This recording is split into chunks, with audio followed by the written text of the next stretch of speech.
Good evening, everyone. The Sacramento City Council will come to order. We welcome all of you this evening to a busy agenda.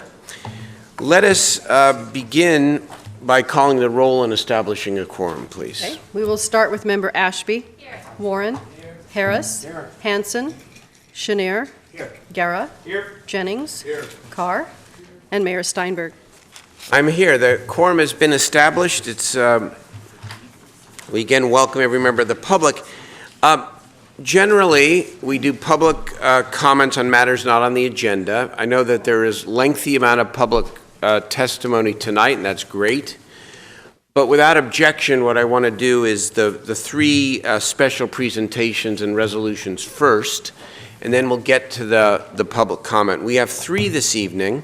And I want to take those a little bit out of order because the last one they're all special, but the last one is maybe the most special because tonight is the last meeting where the great Shirley Concolino is going to sit as city clerk.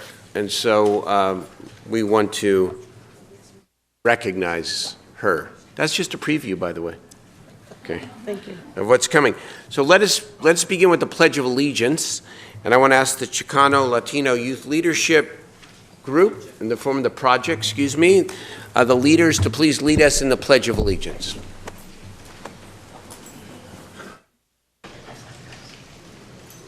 Come on up. There you go.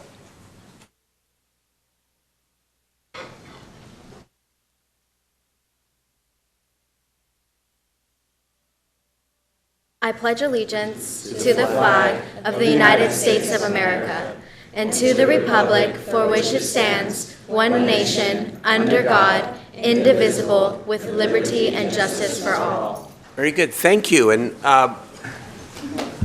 before I turn it over to Councilmember Guerra, I want to welcome Assemblymember Kevin McCarty, Supervisor Sandy Smoley, and I know we're going to get to you when we early in the meeting here as we get to the resolutions here. Let us begin. I want to turn it over to Councilmember Guerra. We're going to begin with the Chicano Latino Youth Leadership Project. Great, thank you. Well, if I could have our members of the Chicano Latino Youth Leadership Project, please come up to the podium. And also, if I could have both Brian Green and our new Sacramento Parks Commissioner, Rita Gallardo-Good, I think an appointee of the mayor. Thank you very much. Yep, proud appointee. Very good. And to come up to the podium here for this recognition. Now, Brian and Rita are board members of the Chicano Latino Youth Leadership Project. But before we get started, I have a real easy question to ask our youth here today. So, who are you? California's future leaders. Oh, I didn't hear that again. Who are you? California's future leaders. All right, let's give them a round of applause.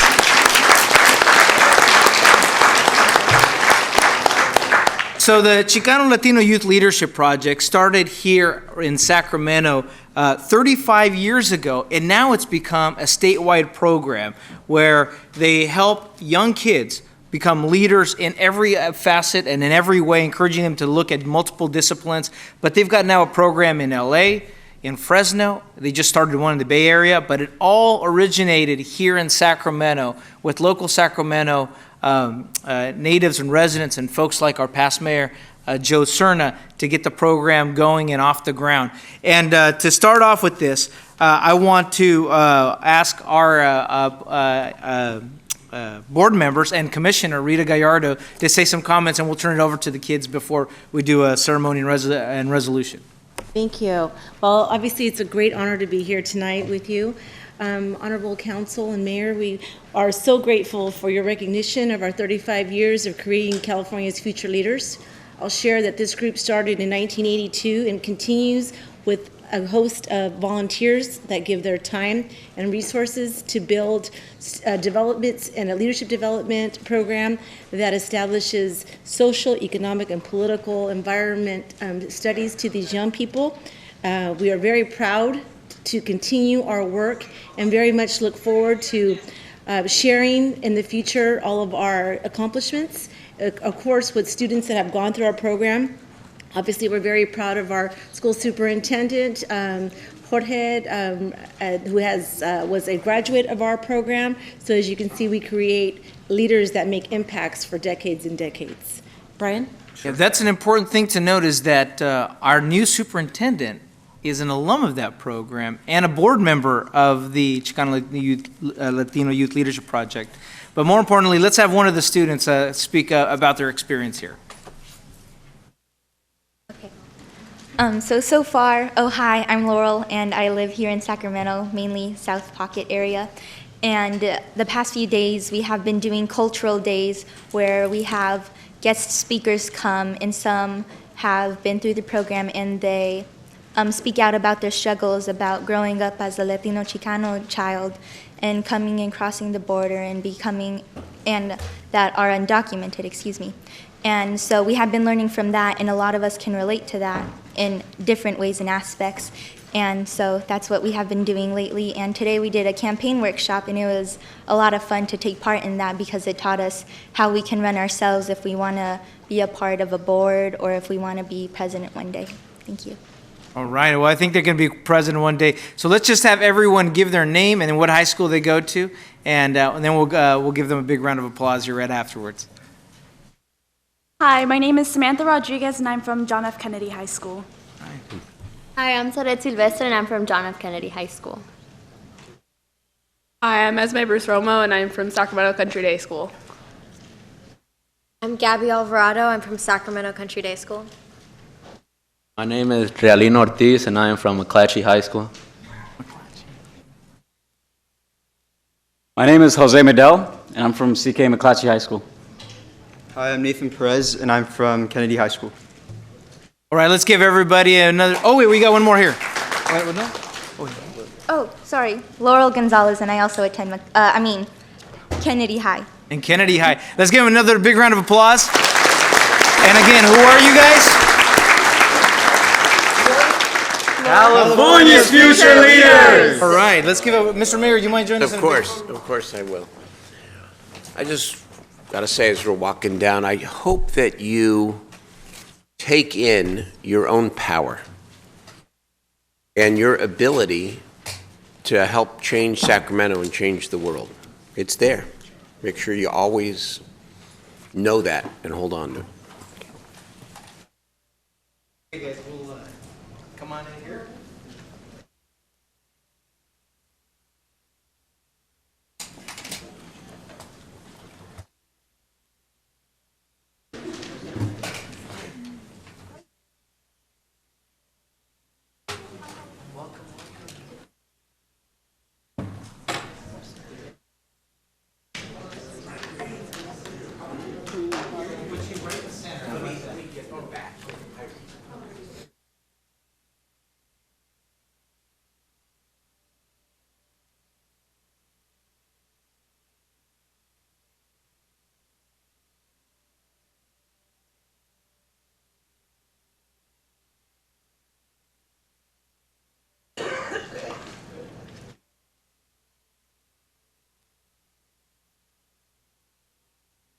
A round of applause for California.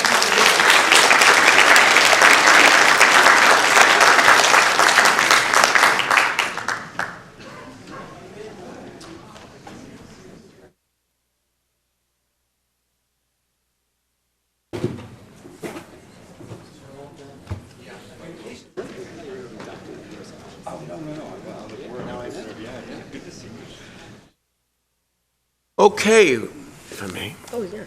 We now move to recognizing the citywide hotspot championship winners.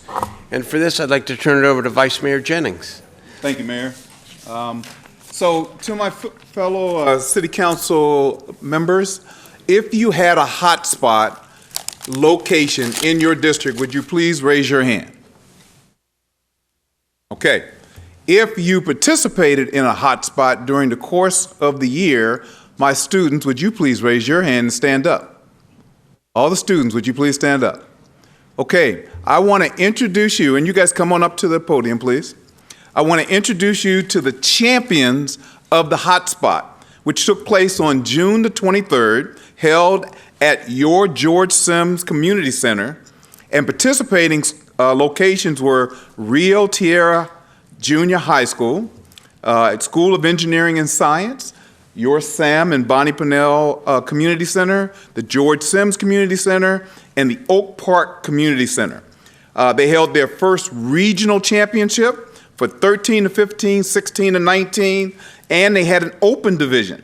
And the night was filled with lots of basketball, food, raffles, great prizes, and most of all, fellowship of getting an opportunity to meet students from other communities that they had never met before. Even in the face of competition, even with one team winning and one team losing, everybody walked away with their head high and felt like they had all won. So I just want to acknowledge these students, the 13 through 15 division. Some of them are here, Brendan and Elijah. You're here, correct? That's correct. And they are the 13 to 15. Their team is Team PHPS, which stands for? Play hard, play smart. Play hard, play smart. Come on, let me hear you loud. What does it stand for? Play hard. play smart. All right, cool. And they were from the School of Engineering and Science. They won the 13 to 15 division. Give a round of applause.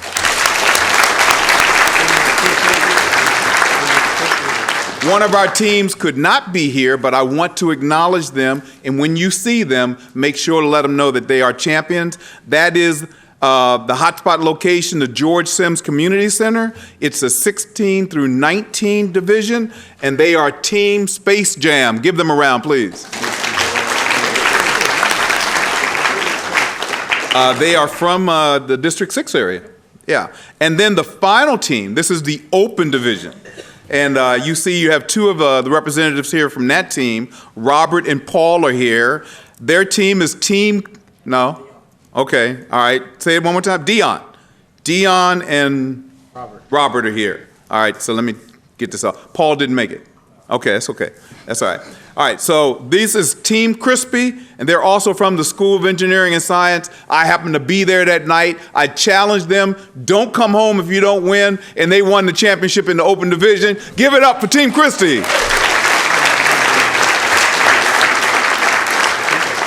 And I also want to acknowledge, if any of them are here, the volunteers and staff who made this possible. Storm De La Rosa, are you here, Storm? Come on, stand up. Carmen Herrera, Cheyenne Crump, and Duran Pierce Love. If they're here, come on up and get a picture with the group. Come on up, come on up, come on up. And while they're coming, I just want the students to be able to say whatever they want to say as far as what the hotspots meant to you and the difference or impact that it made in your life. Anybody have anything to say? Well, it gave us a place to go on a Friday night where we could be out getting in trouble, and it gave us a place to just go play basketball, and they give us food too. All right, I like that. Anybody else? It's fun. I like that. Short and to the point. Anything else? All right, give it up to these champions one more time.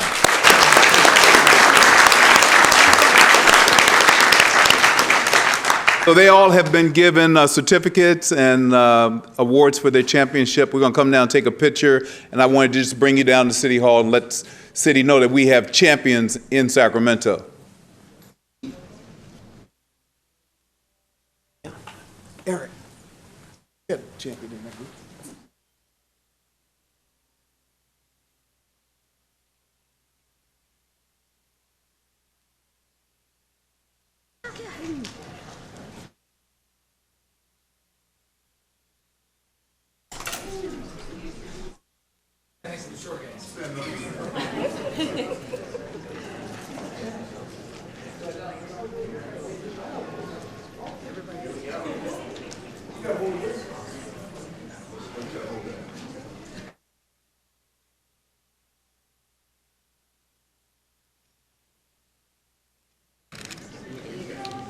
Thank you.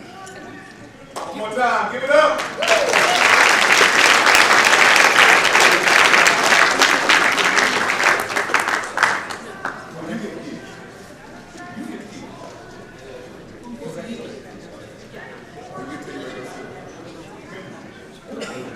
Okay.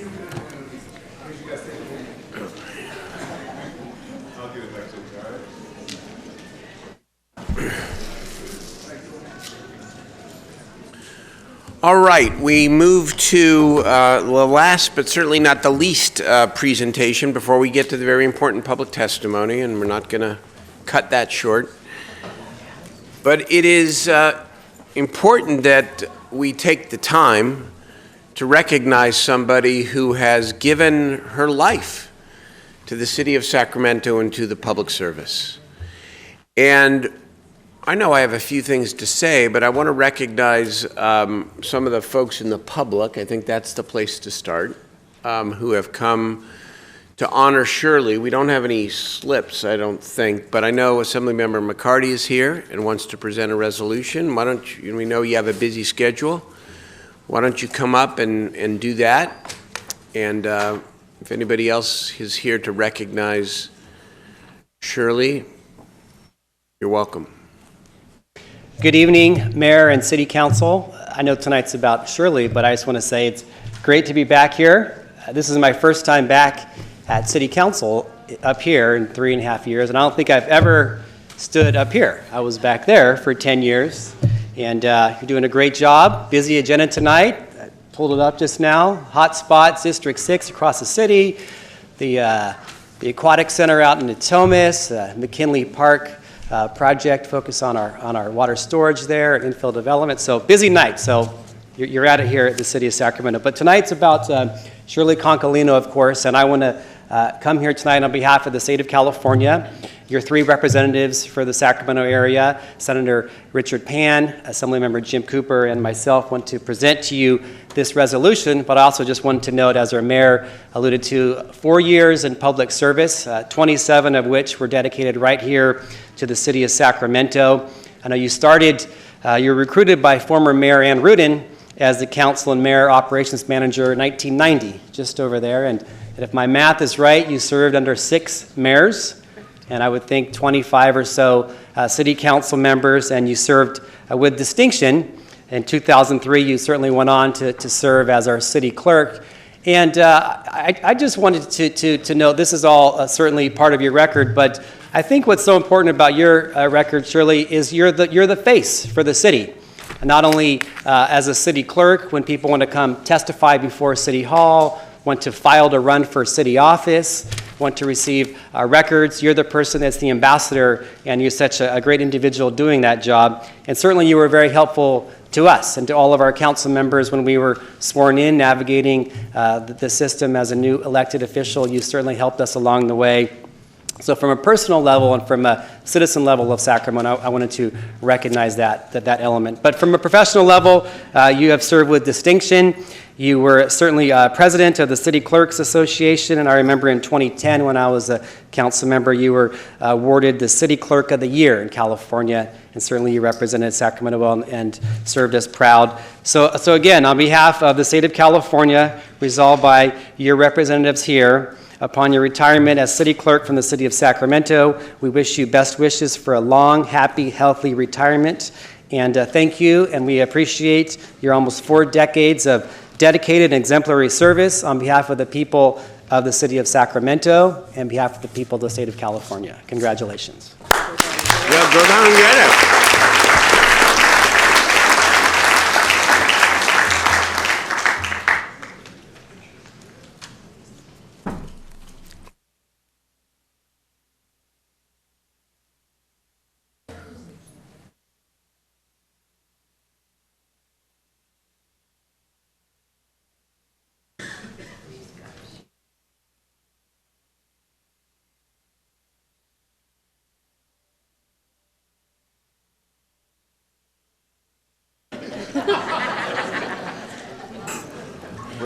You can photobomb Mayor.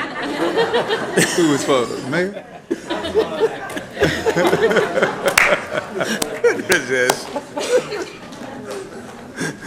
Hey, Kev, how you doing? See you.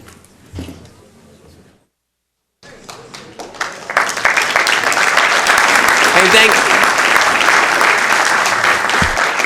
When the assembly member comes to City Hall, thank you so much for having the state recognize Shirley. We really appreciate it and all the good work you're doing over at the State House. Well, I know members have some things to say, but I might as well begin as the mayor. And I I don't think I can do better than repeating some of what I said last week when we gathered more informally as a city team to recognize and thank Shirley, and that is that in every organization, large or small, there is one person that stands out in a unique way. There's always one person who is the glue. There is always one person who is the repository of confidentiality. There's the one person who everyone sort of trusts and knows that that person will not betray their confidence and will help them out. There's one person who sort of has that ability to sort of mediate the day-to-day stresses and sometimes conflicts that are necessary for a representative body and a large staff to be able to actually make progress for the people we represent. And that person in the city of Sacramento has been Shirley Concolino, because in my years of public service, I don't think I've met someone who has the uniform respect and regard that she has with everybody. And so, you know, we couldn't say to her, no, you can't retire. We wanted to, but we couldn't. And she's more than earned a wonderful retirement. And we all feel a lot of love and mostly a lot of gratitude for someone who exemplifies really the best in public service and the love for the city we love, the city of Sacramento. And so we have I gave you a key to the city last week, by the way, and we promised not to change the locks so that it works. But we, you know, as a small gratitude, a thank you, but none of that is enough. And then a resolution, of course, which details your long career. But can't say it in a resolution.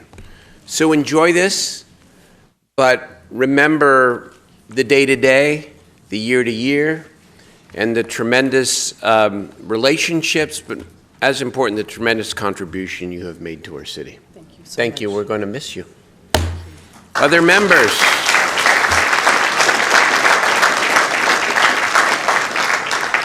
Councilmember Warren.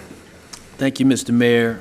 Shirley, I just wanted to say to you that my time here at City Hall has been made more enjoyable.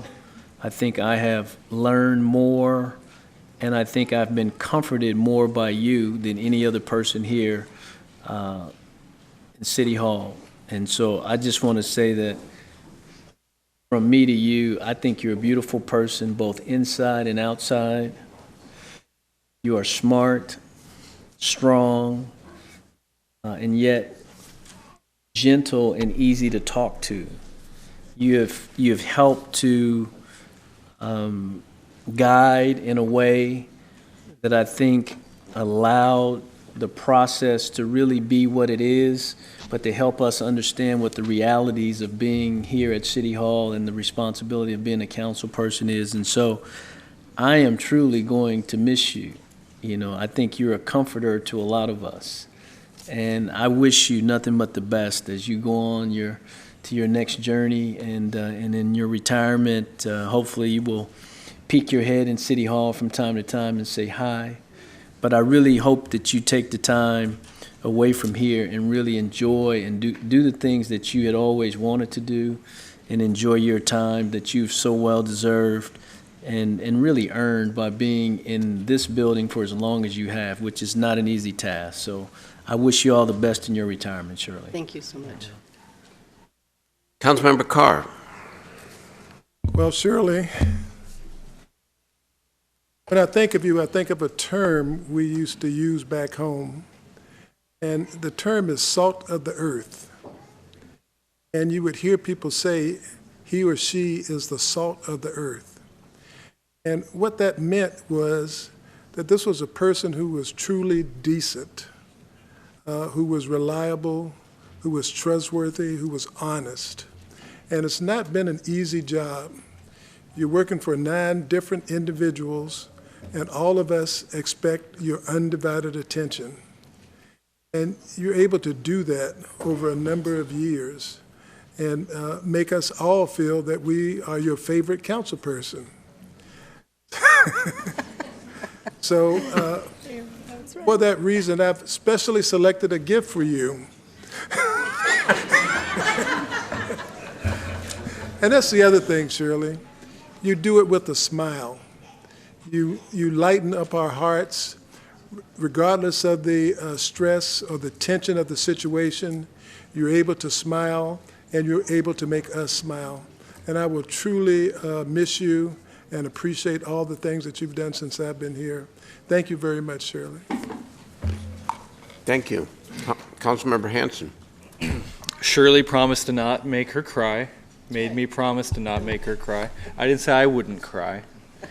I've had the pleasure of sitting next to you for a little over 4 years, but I've had the pleasure of knowing you for longer.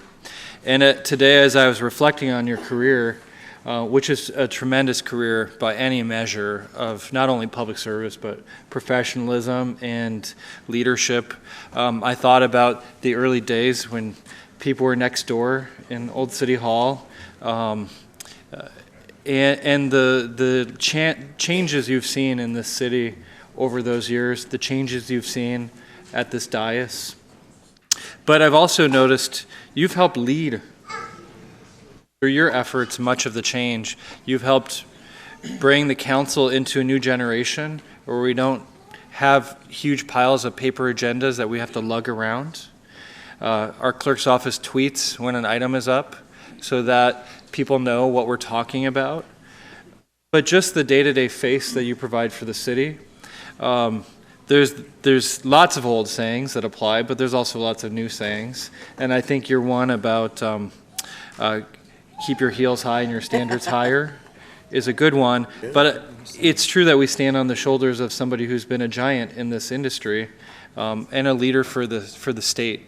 When the Sacramento Clerk's Office does something, other people try to emulate you and your staff. And I know that you've got a great team behind you, and you always emphasize the team as part of it. But on behalf of District 4, because if I go on, I may actually break my vow not to cry, I want to give you something, and it's a challenge coin representing District 4, and it's got our neighborhoods on it and the city seal.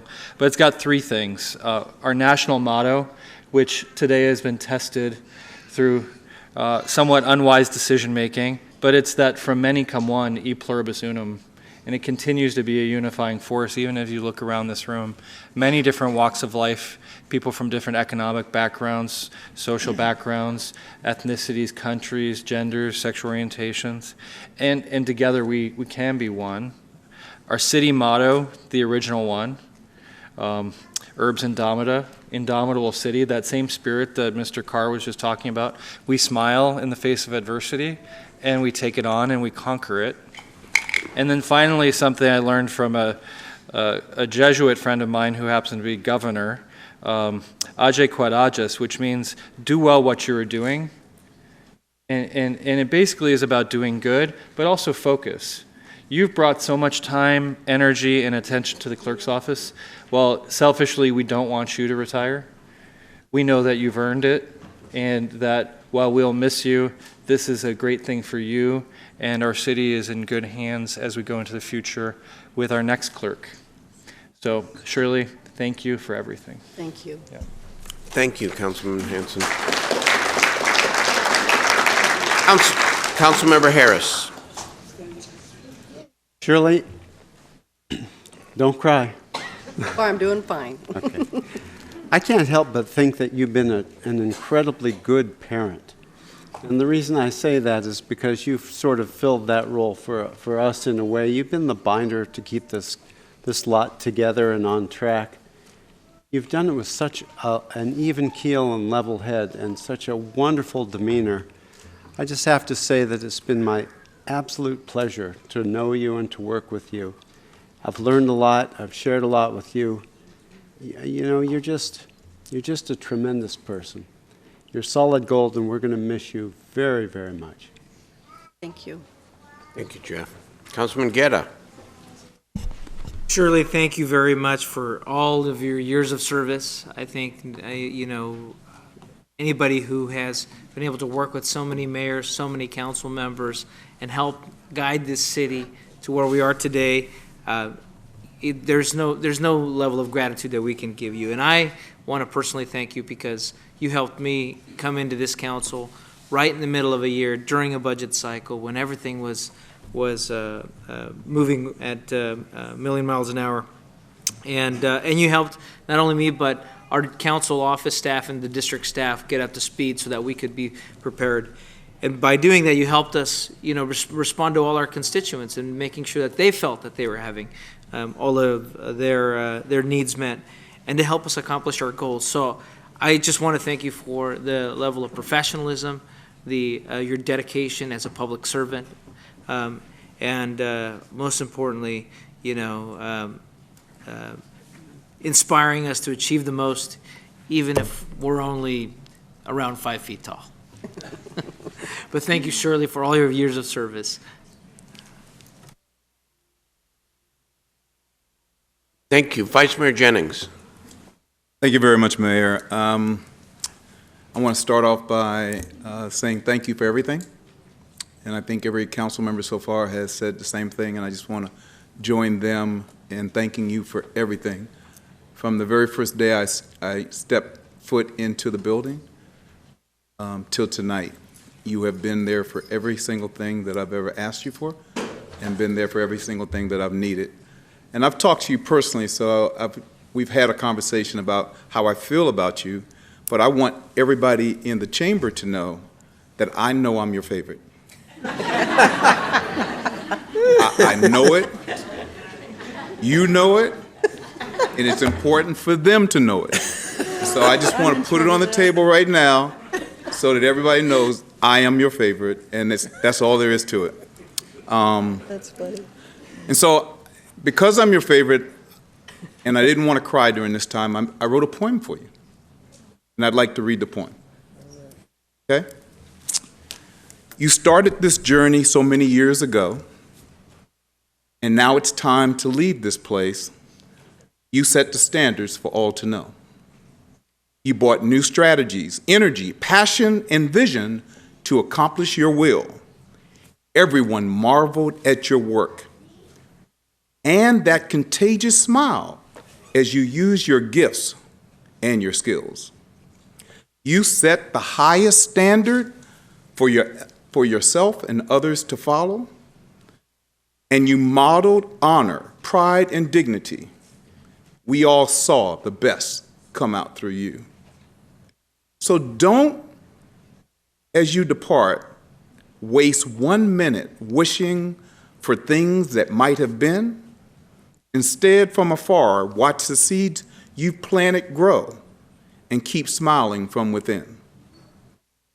We will all pray that you will be safe and well wherever you may turn, surrounded by your loved ones and living out the dreams that you've earned.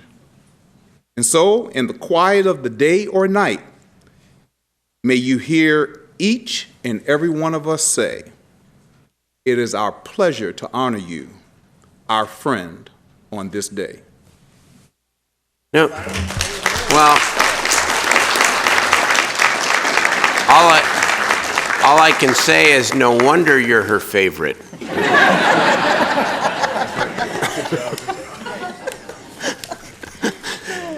Great. That was beautiful. Councilman Chenier. Thank you, Mayor. Rick, thanks. Shirley, I bought you a new car. No,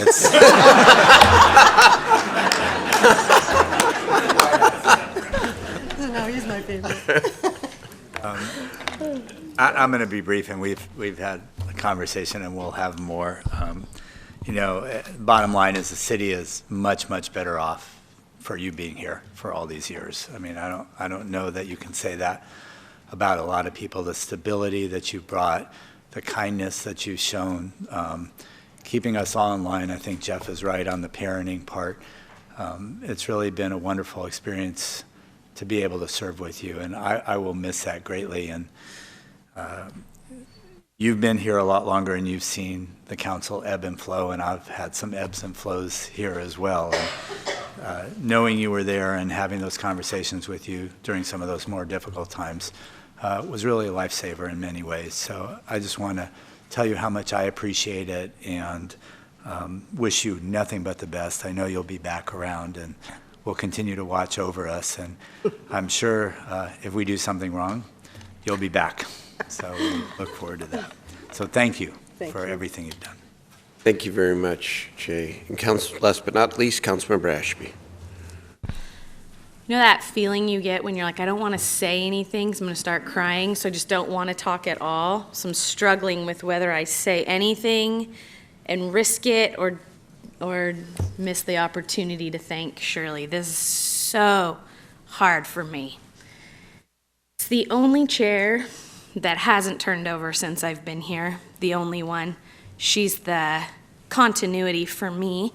And as you might guess, looking at this dais, it can be a lonely place for me sometimes. There aren't a lot of women to talk to, and I get frustrated with the guys sometimes. And the only person that I have to talk to or have had over that time has been Shirley. So this is a tough one for me to let go of, and I really wish she would stay, but we couldn't talk her into it.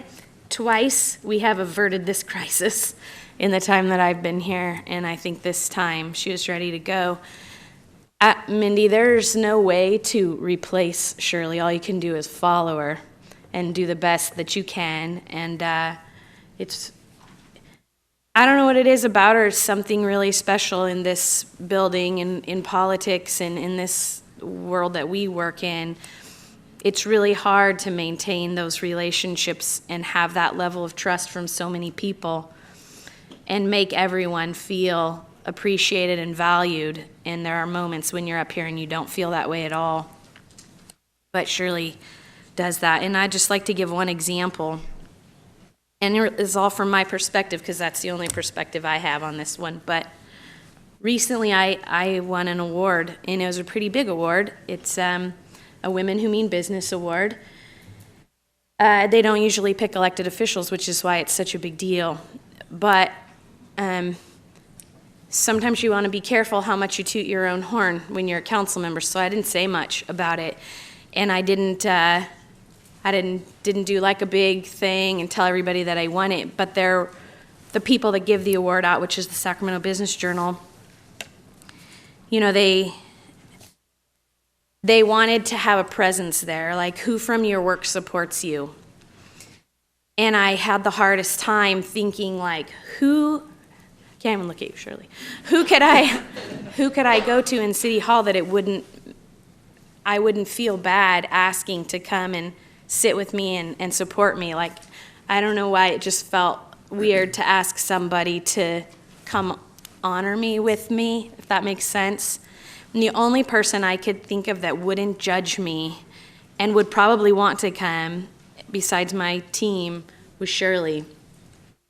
And she did. She came, and, you know, she represented the whole city for me.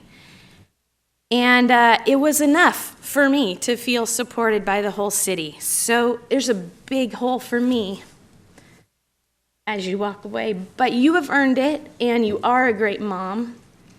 I know way too much about that, and all of your kids, and they deserve to have your time more than you have spent here with all of us.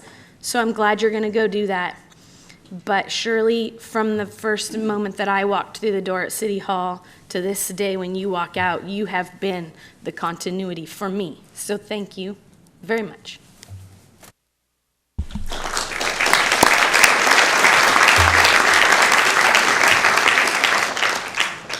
That says it all, and not enough. Shirley, do you want to make a long speech? I'll try not to be long.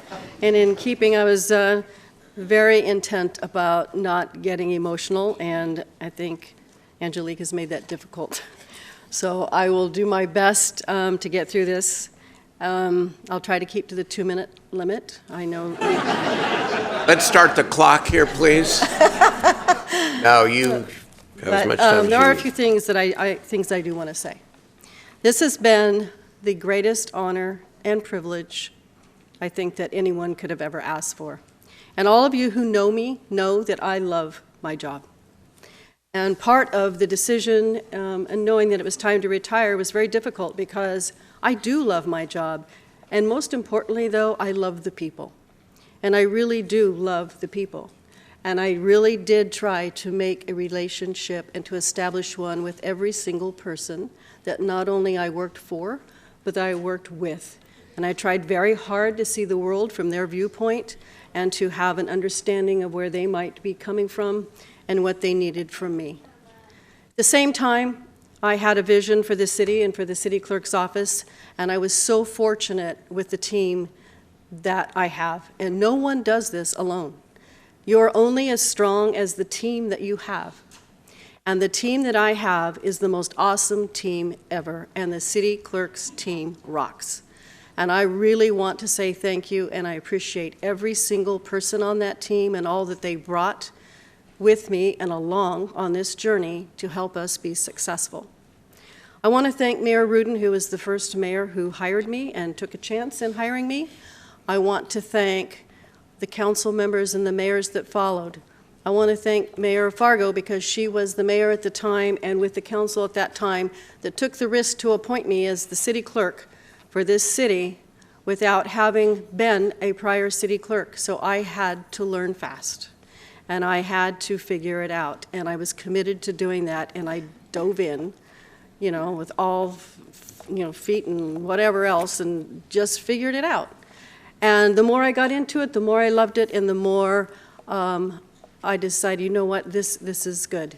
So all the members that have followed, and all the mayors, and all the council members, all of the city managers, 6 of them as well, that I've been fortunate enough to work with, it's the people that I'm truly going to miss, and it's all of you as constituents that I've had the honor of serving that I will miss. So I want to thank you from the bottom of my heart, Assemblymember McCarty, if he's still here, for coming to take the opportunity and the time to recognize me, and I will miss you all. Thank you very much for everything that you've given to me. Welcome, everybody.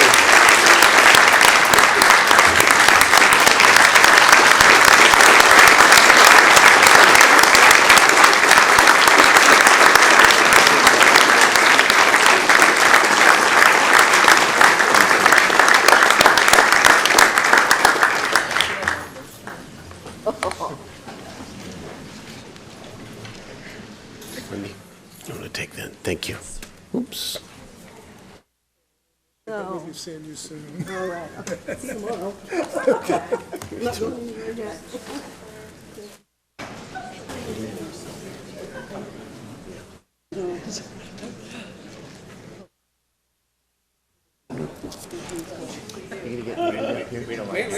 Okay.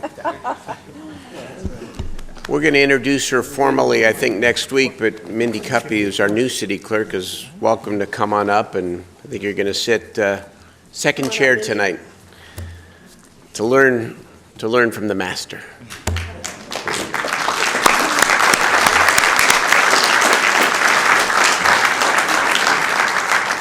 Welcome. We will formally introduce you next week, but we welcome you. Okay, we begin that part which again motivated Shirley and motivates all of us, and that is the responsibility of representing the public. And we begin now with public comment. We know that there are a lot of people who want to speak tonight, and on a particular topic. We welcome it. We want to listen. We cannot take any particular action tonight, I will say at the get-go, because the item is not agendized. But at the end, I will have a few comments and some specific suggestions. But let us hear from the public. Probably have 40. We have 40. Okay, so we're going to spend the next hour and a half listening to the members of the public. It's great. Okay. Let us begin. 2 minutes. We're going to ask you to be succinct, make your point. We'll all listen and take it in. Okay, so we'll call 3 at a time, which is our normal process. We'll start with, it looks like Estrella Episcope, I'm not sure, Valera Basalis, and Rosalia Ramirez. If we could, why don't we go 6 at a time so that people line up, Okay, so that we we can do don't that. have a, and then, again, we're going to enforce the 2-minute limit. Only we have 40 people. We want everyone to have the opportunity to be heard, and so please understand. So as the mayor asked, if people will line up as I call your name, we'll start. Then again, we'll add Patrick Blackshire and Fernando Sabrian and Kevin Carter. So Estrella is first.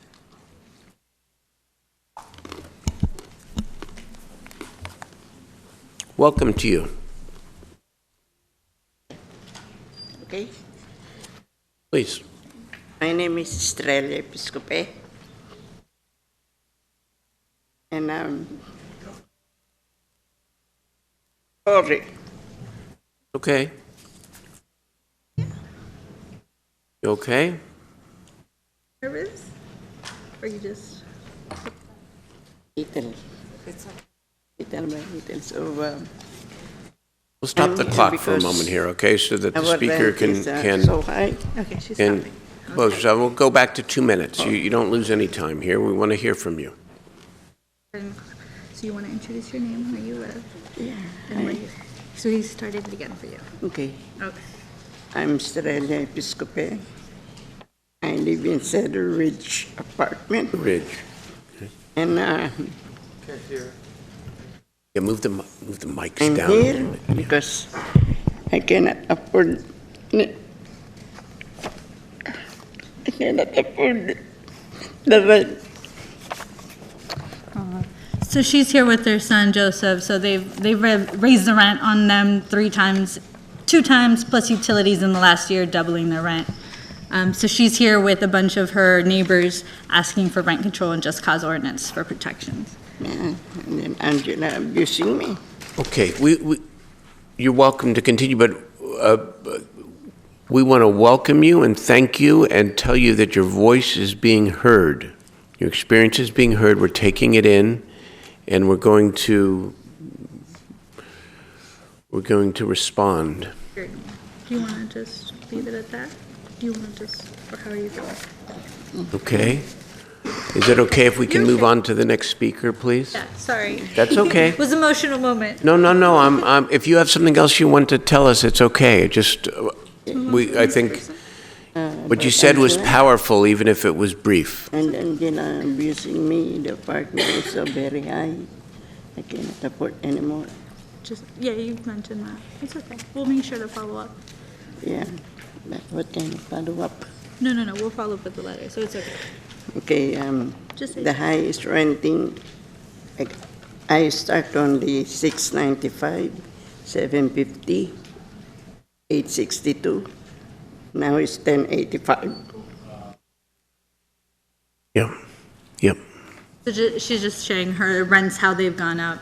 It's doubled, almost doubled. Okay. Thank you. Thank you very much. Let's hear from the other witnesses here. Valeria? Hi, good evening. My name is Rosalia Ramirez. I live in a Stone Gates apartment in Sacramento, California. In less than 1 year, they increased my rent 3 times. We are looking for rent regulations, rent control, and rent stability. This is crucial. Control helps ensure that households and low-middle incomes are not kicked out of the cities, in which housing costs are soaring. Many people cannot afford higher prices. We propose that we place on rent increase, not cost eviction. Establish automatic 1-year lease and require landlords to rent to people who rely on housing vouchers. Prohibit landlords who own buildings that not comply, which could result from increasing rents, or we own multiple buildings and complexes, will not be able to increase the rent. Many low-income and disabled people are being forced to leave, and few options for remaining in the city. I think now is the time for action. The people who have been evicted are suffering today. Thank you for listening. Thank you very much for coming.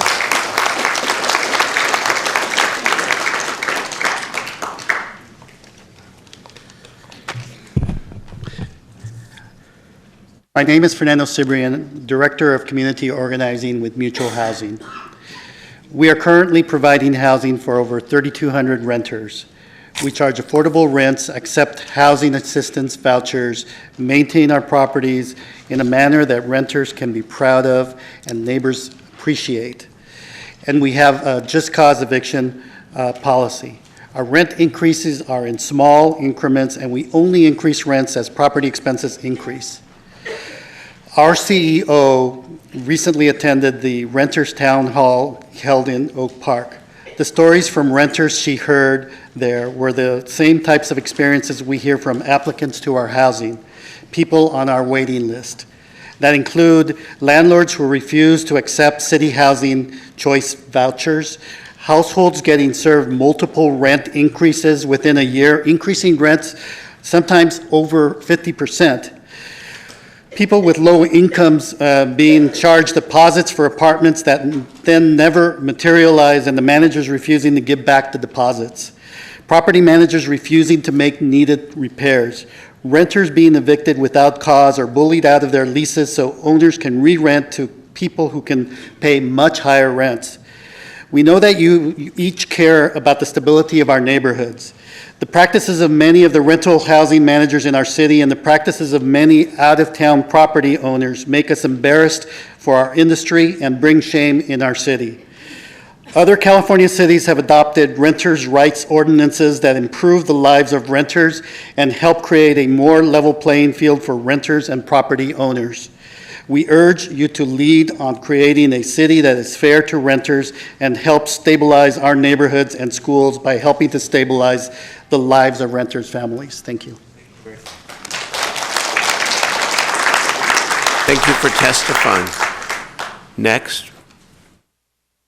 2 minutes ain't enough. My name is Patrick Blackshire, founder of Foundation of Future Success. The ministry reaches thousands of people. Let me play a before video of a house we're trying to use for affordable housing. Is a camera here? Okay. So that's what I'll put it on my phone to the side here. You can see it. So you know the house dark, holes in the wall and everything. My intention was as a real estate investor, first and foremost a philanthropist. With the ministry at needsaresimple.com, if you check out the Facebook page, you will see the ministry reaching thousands of people with the word of God. Such as Hebrews 9:27 that says, "It is appointed for man to die once and then face judgment." In interpretation, all police must die. Why? Well, will you be judged upon your death? And it says you need to harassed individuals while they were trying to conduct business such as philanthropy, feed them, clothe them, house them, slake the thirst, and counsel them, and otherwise help people. As a philanthropist, that's my overall goal. I'm trying to raise money through real estate and make affordable housing. So what you see here, you see a house in basic turmoil. Let me find the video available at needsaresimple.com if you like the Facebook page, and that's the video here. You see where the house was refurbished. Before the house was refurbished and several cars were taken from me, the house was taken in auction. With the 501c3 nonprofit Foundation of Future Success, reachable at www.needsaresimple.com. With the 501c3 nonprofit, there are fee waivers. I submitted to the city several times to get the charges and fees lowered and clear so that we can use them. Now investors are old because they bought them from auctions, though some of them are working with me. And with that as a real estate investor, 1914 Victorian you see here, worth $250,000 being offered to me at far less. So I'm looking for investors to help provide affordable housing. And with that, people can go to school and work and develop entrepreneurship with my nonprofit. But in the meantime, here's a stack of parking tickets and fines and fees. Sir, your time. You're sent to court. 2 years time served when my grandma died, and then her car was towed 2 and 3 times by the Sacramento police at gunpoints, and then threats about them busting my windows and it's not going to end well for me several times. And there's a federal court case filed today and several more under my name, Patrick Blackshire. So I need some justice, some closure, and city support. I need some follow up because 2 minutes is not enough. So can I get some business cards and some follow-up about the community improvement we are happy to and some stop to the police harassment and verbal assaults and I'm so I don't die of mortar out here and that I can be doing something before I'm judged. Okay, police must die. We are happy to have one of our lead city staff members talk to you about all of the issues, including the parking tickets. We'll talk it through so we can understand it. If you feel like you're being treated unfairly, we will happily talk through each of these things with you, okay? And again, I'm But- here but with my not- but- organization. But your time is up, okay? We need to, license. you need to cede the microphone to the next speaker, and we'll be happy, Howard. Who got business card? We have Arturo Sanchez, our assistant, our deputy city manager, about the gas who will be happy to meet with you right now. Foundation and my personal success. I'm Mr. about Carter? the foundation of future success, helping folks be successful. The rules is everybody got to be doing Okay. something. Our next speaker is Mr. Carter, followed by Sam Greenup and Paula Lamazzi. Good afternoon, City Council members, Mayor, City Manager, and Shirley, our most valuable person in the room. You're very well appreciated over the years. I wanted to say that, even though sometimes I've been in this building and I had to go to the next level, which calls upon me to go to the next level today. My name is Kevin Carter. They know me as Brother Carter. I am the advocate and leader for the Poor People's Campaign, and I am the poor. So I'm here to speak for the poor and have a voice for the poor, for those that have been disenfranchised in the fierce urgencies of now. So where we have love on the front line, and love on the front line is a dangerous way to live. The voices and the people that you'll hear in these testimonies today are true testimonies, and these testimonies today need fixing today, not tomorrow. No ideas, but solutions. We're at that point now. We're at a pivotal moment to where if we do not come to the urgency, that we will see more people go from families to homeless. And I know that we're dealing with a big homeless population right now in the city of Sacramento, and that's what this is leading to. So at the end of the day, what we need from each and every one of you as representatives to be the representatives of these families and these testimonies that you're going to hear today. Not to shy off and not to put off, but to come to the urgency of the call. When we say time, time waits for no one. So the time is at the very essence that we do something and bring resolve to the problem. And the last thing that I want to say is I've been priced out of my community. I grew up in Oak Park. All of my work is there, but I live in Eric's community now because Eric's community has given me affordable housing, and I want to appreciate that. Thank you, Eric. Thanks a lot, Mr. Carter. Hey, Sam? Call the next 4 or 5, please, so we can line up. Sam Greenup? Sam here? Paula Lamazzi? Robert Copland? Lazaro Cardenas? And Jonah Paul. Sam? Hello, my name is Sam Greenup, and I'm a member of DSA. I'm here today because I'm a renter, and I live at 4900 23rd Street. I've lived there for about 6 years. We pay about $1,295, and our rent has increased $100 in the past year. We're lucky in comparison to everybody else, but we're anticipating increases in our rent. And I'm also here because I think it's absolutely ridiculous that somebody like me who has a livable wage and makes decent money can't find an affordable single-bedroom apartment within a 10 to 15-mile radius of downtown. You just simply cannot find a single-bedroom apartment under $1,000 in the general area of Sacramento. And I just think that's really ridiculous. And we're going to get to a point where we're going to have major housing crises like we're experiencing in the Bay Area, everywhere, and just ridiculous. We need to do something about it because I shouldn't be paying more than half my income to live in a single bedroom apartment.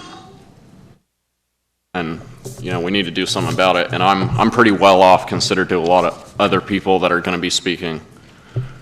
Thank you for coming tonight. Paula?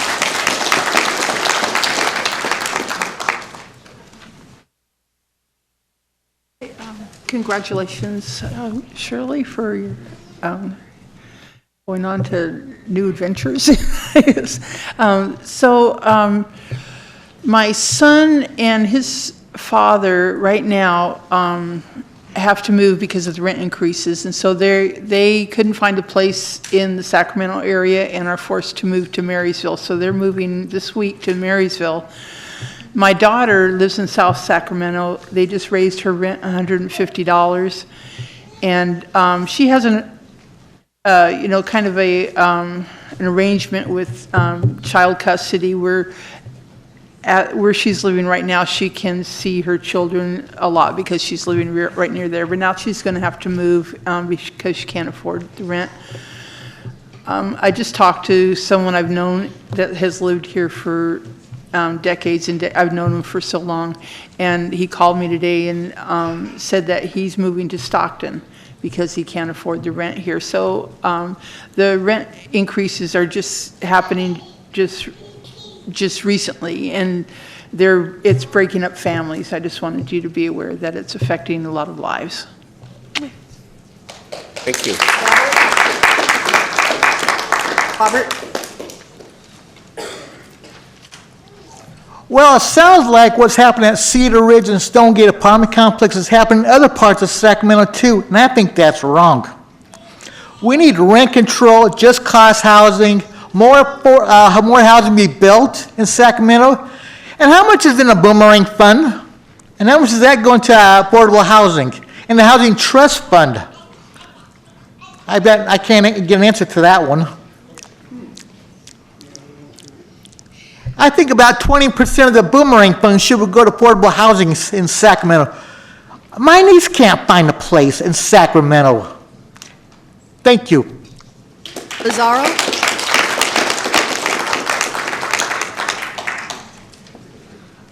Hi, good evening. My name is Lázaro Cárdenas. I'm a member of the Alliance of Californians for Community Empowerment. I'm currently a renter and live in District 2. Good evening, Councilmember Warren. I lived here for about 3 years. I worked for the state of California as a civil servant, and I live with my girlfriend, who's a public school teacher. I love living in Sacramento. It's an incredible place to live. I want to build a future here with my girlfriend.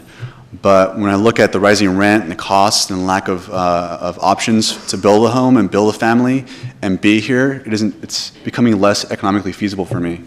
I'm here to urge the council to really consider and work with communities, work with ACE, work with a lot of the community members you're going to hear today to push for rent control and for just cause for eviction.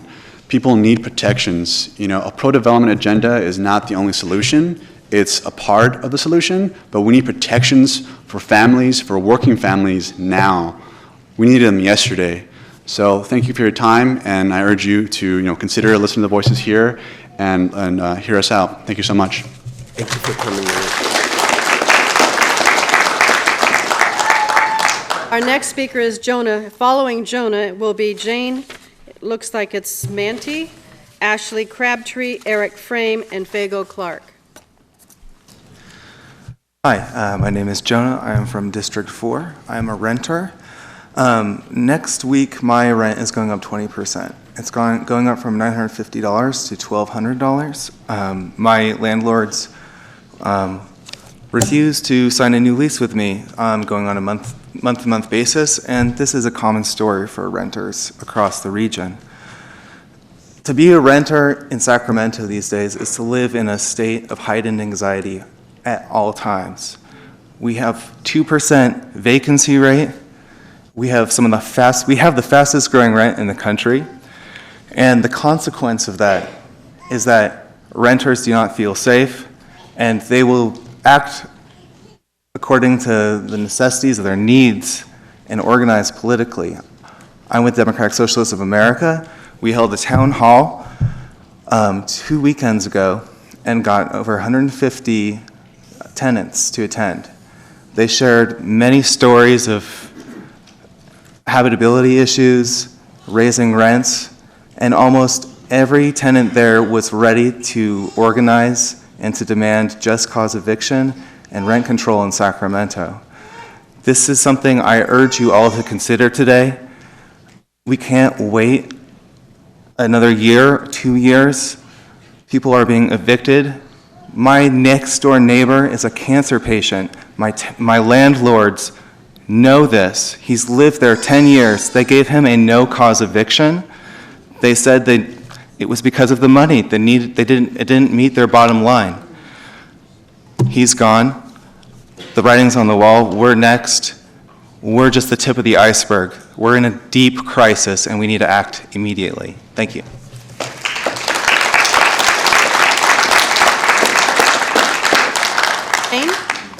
Will those that I've called please line up in the aisle so you're ready to speak? Next one would be Ashley, Eric Frame, Fago Clark.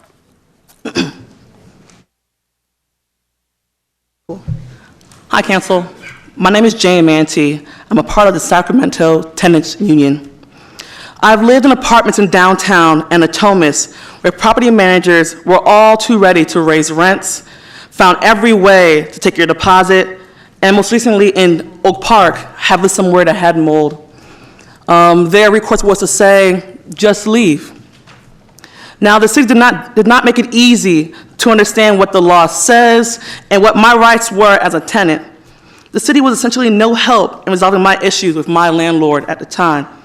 Since then, I found that I was not alone and that there are a lot of landlords and property managers hiking up rents while the conditions of their properties are subpar. And there are a lot of developers taking over properties, hoping that dilapidated conditions will force out tenants so they can make an easy flip and easy profit. I also realized that my struggles as a tenant, as a renter, were tied to the local housing issues, the current bubble we have in Sacramento, and the attacks on the homeless. As public servants, the council is not doing their part to keep rent stable and displacement low in the city. But you can fix that. You can research and pass rent control in this city to keep rents from skyrocketing, like they're currently doing. You can research and pass just cause eviction to stop landlords from throwing out tenants because it's lucrative right now. And you can also even go a step further and create a tenant-led rent board that will actually have powers to address the current issues that renters face in this city. Thank you.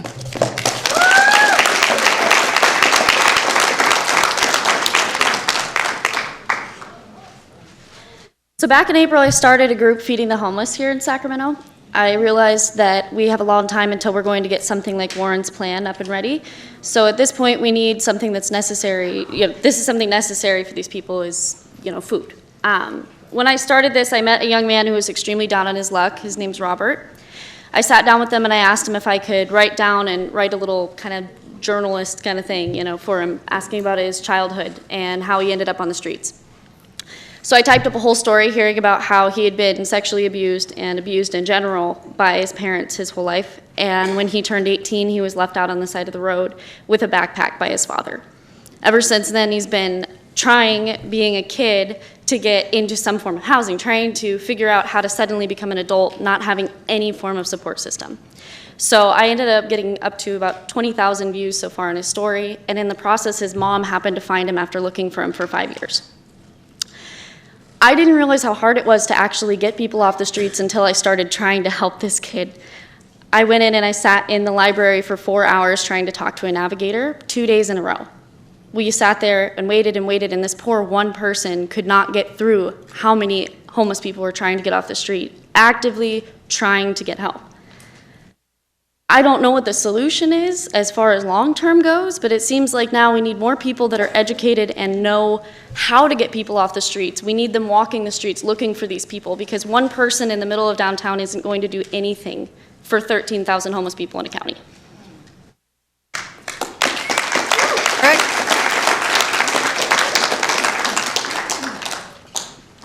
Hello. No one answered my questions last week, so I'm going to give it another shot. The FBI calls Sacramento a hub of child trafficking. KCRA 3 reports that Sacramento is the second worst child trafficking city in the USA. I went to a Board of Supervisors meeting. It was the final budget hearing on June 13th.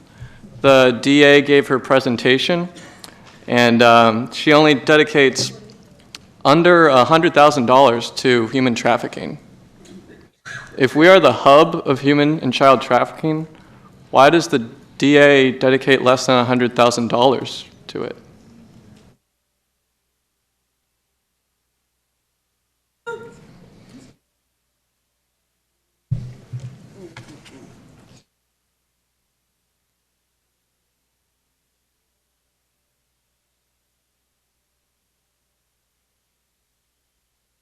Seems strange, doesn't it? Meanwhile, the Sacramento police are enforcing an inhumane, as Mr. Steinberg has said many times, and an unconstitutional no camping ordinance.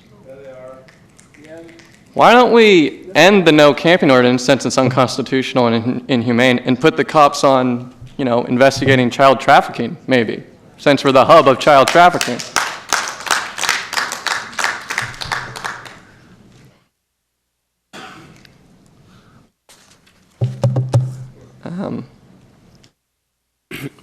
Is your testimony complete? No, it's not. Okay, 15 seconds. Thank you.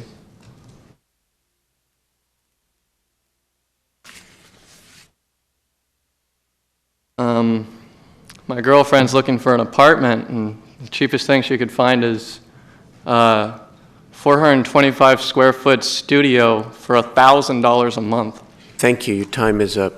We need rent control now. Appreciate it. We need to actually investigate the child trafficking instead of sweep it under the rug for some reason. Thank you, sir. Fago is next. Following Fago, we will have Sydney, Wanda, Ray Vanderwerf, Marcus, it looks like Andrade, and Joseph Turner. So I see a really big problem going on in this city. We seem to love catering to the bourgeoisie and the developers. We let them have the run of the city. The rich people that like going to the Colonial Theater don't have enough bathrooms, so we can, revamp those bathrooms. And all the while, it's just causing people's rents to skyrocket. We got a nice fancy new arena that's state of the art. Another reason rents are skyrocketing. And you've got people dying in your streets, people getting killed by police, and rents are still skyrocketing. We want to call this the safest city in California, yet we're continuing to allow policies that increase poverty, increase stress, increase frustrations that lead to more crime.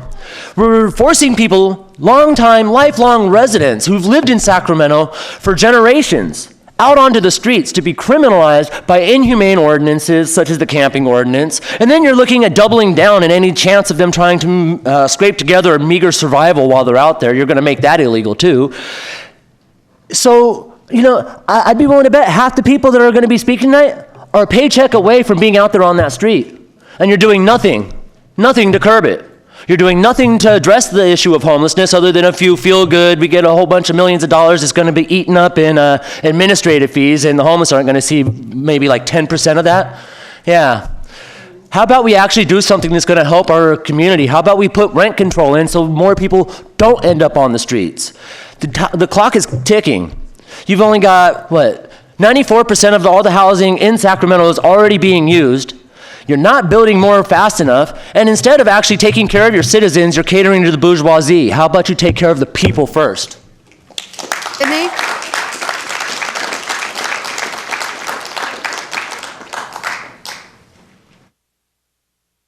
We please help Sydney, yes, we need a with the microphone. Thank you. Hi. My name is Sydney Sullivan. And Take your time, okay? Stop the clock, please. Stop the clock. Take your time. my brother is homeless, so I'm trying to help him try to get a home. And it's really hard for my mom and my dad to get him a place to stay. Stop again. And it hurts me every single day to have to check on him every couple hours to see if he's alive or if he's gone.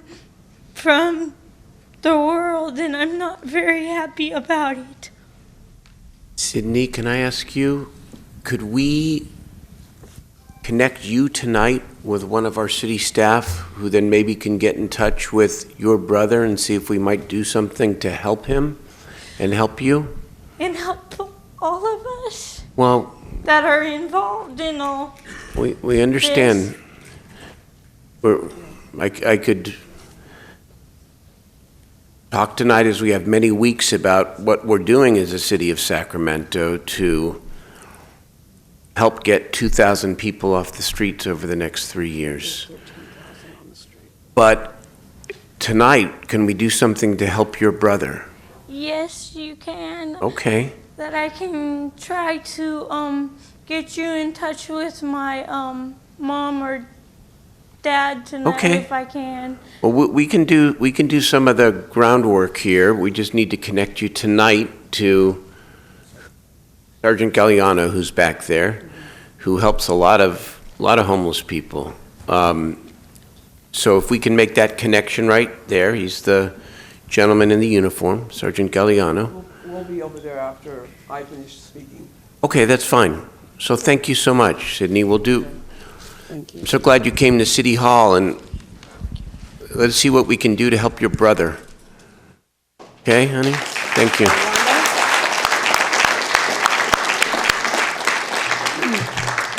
Good afternoon, Mayor and City Council. I am here again because we have a problem with rent control. We have 13,000 people on the street, and I guarantee you right now we're going to have 13,000 more on the street. And you guys are continuing to do nothing. My rent went up $125 2 days ago. I am on Social Security. Are you going to help me when I'm on the street, or are you going to arrest me because I am homeless? When is it going to stop happening? I told you, 13,000 people are on the street because they want to be there. Yes, there's a few of them out there because that's what their lifestyle wants. But I'm not one of them. I've done nothing wrong. $125 a month more I'm going to have to put out my pocket on September 1st. Do you guys have an extra $125 I can use to help me? I can't work. When is it going to stop, Mayor, City Council? When are you guys going to take a step and stop this? It just gets worse and worse. Not only did my rent go up $125, my other tenant went up $250. It's got to stop. This arena is causing too much heartache. We're never going to see that, what's in that arena. We will never go into that arena because we will never be afford to even pay our rent. Wanda, do you live in the city of Sacramento? No, I don't. Okay, thank you. But that's where I'm going. I'm coming to Sacramento, so be prepared, buddy. Ray? You're always welcome. Ray Randerman? It's not funny at all. It's not funny. I don't take you what you're saying. You're sitting there laughing like as if you have some. Nothing funny, please. Can we stop my time? Nothing funny. Thank you. David, I'm going to ask you to not shout out from the audience, okay? Thank you. Please, we need to keep decorum. You get a chance to speak. Stop acting like you're not in control. Good evening, Council. Thank you guys for having me. I know many of you know me. I'm Ray Vandorf. I live in Eric Guerra's district, and I've lived in Sacramento now for 3 years. I'm really lucky. My partner and I are actually going to be buying a house, and it's taken us a really long time, but if I didn't live with him, if we didn't have dual income, I would be homeless. Like, I couldn't afford somewhere. My friends are looking for places. They're getting $1,200, $1,300 for one bedrooms. This is ridiculous. We have to be able to have, you want everyone to thrive here. You want low, moderate income, not just high income people. And if no one's being able to afford the rent, who's going to live here? Who can stay here? And it's, there's not very many housing, and I understand that, but that's why we need to have rent control, to allow people to stay here. Just cause eviction, so that those who live here already aren't getting kicked out just because the landlord's like, you know what, if I kick you out, I can raise the rent $300, $400, $500. I've talked to people, so I ride public transit every day to work. And just out of curiosity, I started talking to just random people on the light rail, asking them, what do you guys think about rent control? And I have yet to meet a single renter who does not think it's a great idea, who does not think that it would be really great, because their rent went up $150, $200. You know, the lowest I've heard is about $50 in a year, but almost everybody's over $100 to $200. And I think if we really think about how many people that's affecting, yeah, I might be talking to a small portion of the population, but it's just random people on the light rail. I'm sure if you did the same thing, you would see how many people are being affected. It's not just the people in this room. It's not just the 150 people that had come to our tenant clinic. There are so many people who maybe don't have the time because they're barely being able to scrape by working multiple jobs to afford rent in the city. So I understand it's not on the agenda, but I really think we should be getting it on the agenda to get rent control and just cause in the city. Thank you very much. Marcus?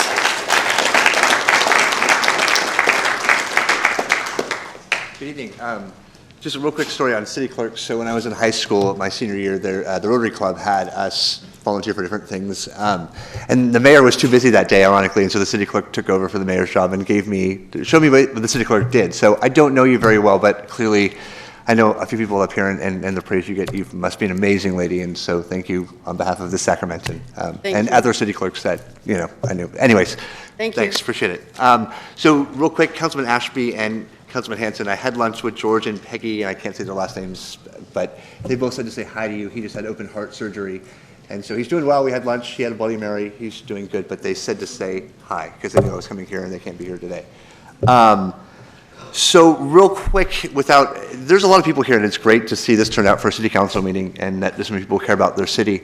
But I did meet this gentleman on Saturday. I was walking down K Street, just going about Sacramento. I was thinking I was going to Safeway, walking from another part of town. And I stopped to do something with my phone, and he wheeled himself up to me, and I had walked by him, and he literally was an amputee, like with a prosthetic leg. And I said hi to him as I was passing. And he wheeled over and he asked me if I would wheel him over to the Capitol so he could sit in some shade. And I said, well, I wasn't a Boy Scout when I was a kid, but I'll be the Boy Scout today. And I wheeled him over there and talked to him for about a half hour. The concern for the council is I did my job as a Sacramentan, and I called the resources that I know are available, and I hit a bunch of bureaucratic walls. And that's what's frustrating. I mean, on two levels. I also came to City Hall tonight, and I picked up a sleeping bag, a syringe, some trash, literally walking this path 50 feet from the doors. I picked them up. Everybody else walked by them that were in line for food. A syringe, a hypodermic needle 50 feet from this door, and they're sitting over there. If anybody's a sleeping bag that was probably donated at your inauguration, all the sleeping bags that were donated, is probably sitting right there because somebody just left it on the ground. So if anybody needs a sleeping bag, there's a free one right there, just so people know that were donated because you asked people to donate sleeping bags. So I guess my point is we all, as a community, just need to step our game up and just make it a better city. And I know you guys are doing it. I'm trying my best, and I hope everybody else is too. So good to see you. Thanks. Marcus, thank you. Hey, Joseph Turner's next, followed by Janet Fricky, and then Trina Allen, Jeffrey Tederek, thank you, Johanna Fajardo. Welcome. Thank you. Good afternoon, Council and Mayor. I was just coming up here just to give some more testimony going back towards the rent control. My wife and I, we're both civil servants who work for the state of California, and we originally were living in District 1 when we first moved out here, but after our rent went up to over $1,400 a month, we ended up moving down to the Pocket area in District 7, and now we're paying just a little under $1,000 for a one-bedroom apartment that's just over 600 square feet. And right now, we're just looking at like how the rents are going, and we really can't afford to move anywhere else. Like I would like to live closer to downtown or in a different part of the city or just anywhere really, and it's really just unaffordable at this point. And with all the rent increases, it also just closes doors to home ownership. I mean, how are we supposed to be able to save for a home, let alone save for retirement, if we're paying all our money towards our rents and we're trying just to get the next promotion just to afford the rent increase? And I feel like that's, just really unacceptable for for not only the poor, but just for your middle class working family to have to worry about, am I going to be able to stay in my home? And it's really stressful. It does make the situation really stressful. And we love the city. We love being here. We're happy we moved here. But if the rent keeps going like this in a few years, we're going to have to look at moving. Thank you. Appreciate you coming to tell your story. We're listening. Thank you. Janet Fricke. Good evening and congratulations on your forthcoming retirement. Good job. Okay, so I, like a lot of other people, spent some time out in the community trying to help people that are homeless. The homeless population is definitely growing. I've met some new residents on the street, very sad, some hopeful, saying that this is temporary. Their rent increased and they could not afford to pay their rent, and they're hopeful that they can find a place that's the same amount as what they used to pay and get back in. It's very sad out there. In conjunction, the anti-camping ordinance is, in my opinion, inhumane. There's a lot that can be done. Turn on drinking fountains. Earlier this year, I believe you voted to increase janitorial services or janitorial supplies for the city of Sacramento for $125,000. I think that would afford some toilet paper, extra toilet paper, and soap in the bathrooms. Putting a sign on every city building, doesn't have to be expensive, 8 by 11 with black ink saying public restrooms, getting more garbage cans out. The restaurant that you guys put almost $500,000 in, you gave a public restroom away. It's a public safety hazard. We need help for the homeless now, emergency, and long run. Thank you. Thank you. Karina is next, yes. I appreciate that this council is attempting to be more transparent to the public about the work that it does and the goings-on of city employees. Even more importantly, though, I want this council to step up to the diocese upholding values that the individual resolutions, ordinances, and decision-making were created. I don't see that. I see a neoliberal, hollow representation of a supposedly progressive council. You go so far as to sign on to a citywide charter of compassion, stand up publicly for sanctuary status against a county tyrant, and walk hand in hand on our streets to create unity in the face of community violence. All of this looks very lovely on the surface, but masks your collusion and therefore culpability with the conditions that created the community challenges in the first place. You commit to treat others with kindness and understanding. Is this what Zetruya Abraham felt as she was thrown onto her 8-month gone pregnant belly by your stormtroopers who invaded her home and ran toward her sleeping baby, guns drawn? Mistaken address. There's no sorry for that. You commit to encourage a positive appreciation of diversity. Nandy Kane Jr. did not appreciate being violently attacked by your officer for legally crossing the street in his historically black but currently gentrifying neighborhood. And therein lies the root cause of your unwillingness to publicly address these injustices that I could go on and on and on about, but don't have time on the clock for. Your colonialist and white supremacist undertones are unveiled as you send your police to clean up neighborhoods that really just need community-led resources so you can sell it to the next big developer. In doing so, you fill our jails and courtrooms with black and brown bodies and flood our street with unhoused folks that you criminalize or respond to as a nuisance. Nobody can afford your rent. You are already failing in your charter to alleviate the cause of pain in others and cultivate an informed empathy with the suffering of others. Those are beautiful words. You need to reread them. Stop criminalizing people. It doesn't work. Your structure should instead center marginalized voices. Thank you, Ms. Allen.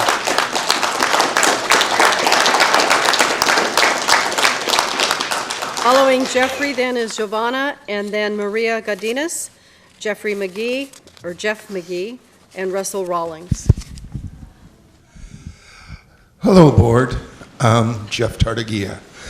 I'm here for one to talk about public comment. Here you are, and it keeps shifting and moving. It's wonderful to set it before rather than at the end, but at the same time, does it get listened to any better? Now, for Steve Hansen. Unfortunately, this last week, Lotus got robbed. Police never showed up.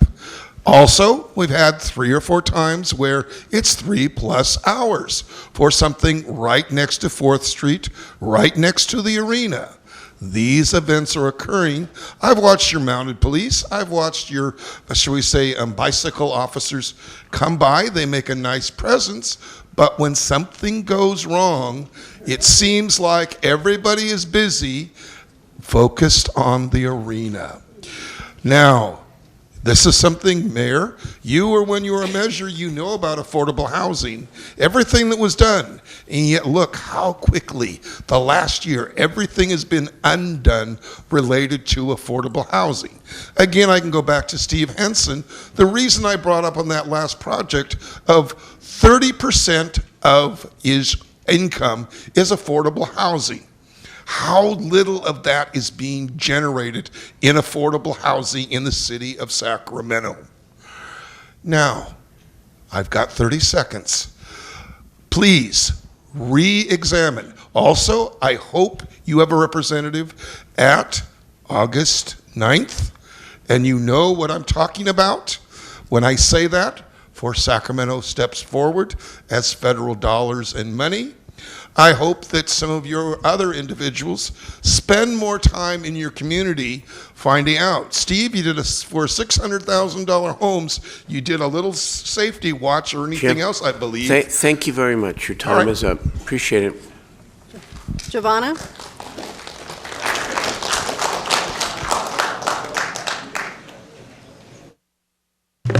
Good evening, Giovanna Fajardo with ACE, the Alliance of Californians for Community Empowerment. I'm here with a bunch of tenants from Sacramento to let city council members, the mayor know. We're in a housing crisis. I don't know if you guys have noticed this. It's not just the homeless issue. It's the people that are one rent increase away from being homeless and the people that are in fear of being evicted. We had a tenant town hall a couple weeks ago. There was 150 people present. I'm sorry to hear that none of the city council members or the mayor could have been present, even though, thank you, Mayor Steinberg, one of your staffers were there and we're following up. It's sad to hear these stories, and it's not a handful of stories. It's hundreds of families, these families that are working 3 jobs, trying to figure out how they're gonna pay this $200 rent increase, figuring out how they're gonna live with cockroaches, with rats in their apartments, knowing that they can't report it because the manager is harassing them, coming in at their home, asking their underage kids to sign documents, threatening deportations. This is not right. Housing should be a human right, and it's not in the city. And so that's why we're here to ask for rent control and just cause. We know it's not on the agenda, but we hope it will be soon. We've been talking with different city council members and asking for this. And this is going to be one of many city council meetings that we'll be here talking to you guys. I know you guys can't make comments, and we appreciate that, but we wanted to come here and share our issues, make our, share our stories, because we know that you guys weren't there to hear us a couple weeks ago. And we have postcards and letters that will be coming to your office shortly. Thank you. We're glad you organized. We're glad you organized, and we're glad you came. Thank you. It's a very important topic. I'll also be translating for some of the tenants that don't speak English. Maria?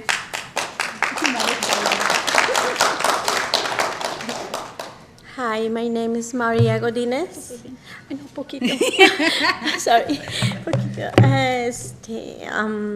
Vengo de parte de ACE. Yo vengo por el asunto del problema de nuestros apartamentos Cedar Ridge. So she's here as a member of ACE, and she's here as a tenant from Cedar Ridge Apartments. El problema está en el aumento de renta.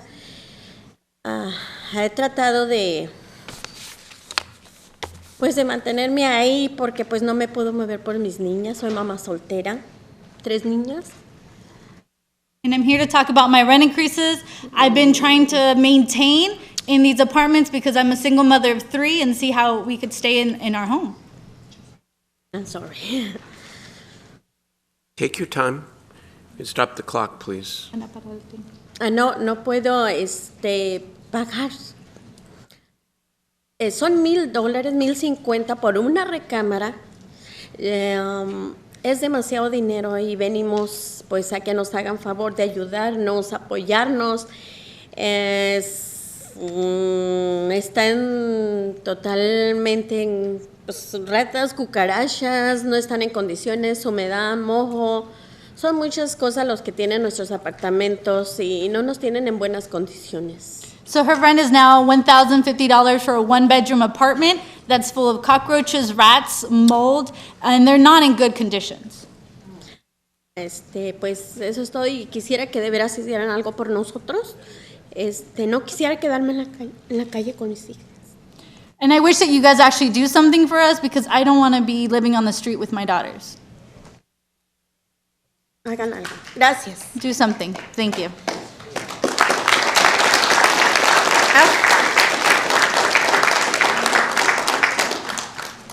Jeff McGee. Thank you. Thank you for your time. Thank you for entertaining us and listening to our issues. My name is Jefferson McGee. I'm part of ACE, the Alliance of Californians for Community Empowerment. ACE is a group that's also in coalition with the other group, which is a statewide organization, which is Housing Now. And what our mission is to attack this housing crisis that not only the state of California, but the city of Sacramento is having. And I just have to, one thing I have to commend the council about is you guys have at least put it out in the air that we are attacking this homeless problem, which is a huge problem for the city. But when dealing with members of ACE and dealing with knocking on doors with these apartments and dealing with tenants and understanding their problem, if you're going to attack the housing problem, you have to attack this rent problem first, because you cannot have another 3,000 people next year on the street, and then we're dealing with the people that we have on the street right now. So, for the city, for the people in the city, I think it's really important if you guys just take your time and address this issue, because it is a very important issue in the city. Thank you for your time.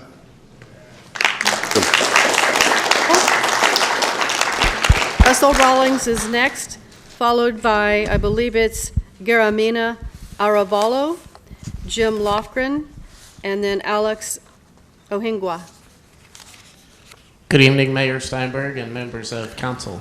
My name is Russell Rawlings, and I am the Director of Advocacy Services at Resources for Independent Living, and also a resident of Oak Park. I live in Sherman Oaks, an SHRA apartment building. I want to talk about AA housing, affordable and accessible. Affordability is not the lone barrier for individuals with disabilities and mobility impairment. Some people require reasonable accommodations, such as grab bars, ramps, assistive door access, and more to make their homes accessible. I received an assistive door opener through a previously available retrofit grant offered by SHRA, funded by state redevelopment monies. Those grants provided for persons with disabilities of limited income ensure that others, like myself, can have accessible apartments. Without the door opener, I would not be able to live independently, needing assistance with something as simple as leaving my home. After the loss of state redevelopment funding, there is no identified funding source for these modifications. Therefore, these prohibitively costly modifications fall to the responsibility of hopeful future residents or landlords, creating a daunting barrier to stable housing. While considering a holistic solution to the affordable housing crisis that we find ourselves in, it is vital that we remove additional barriers that prevent people with disabilities from having a place to call home. We call upon the city, while undertaking this most urgent task of ensuring a housing affordability for our community, to work diligently to ensure a stable source of funding exists to remove physical barriers by redeveloping a retrofit grant program. So remember, AA housing, affordable and accessible. Russell, thank you. Thank you for coming. Garamina?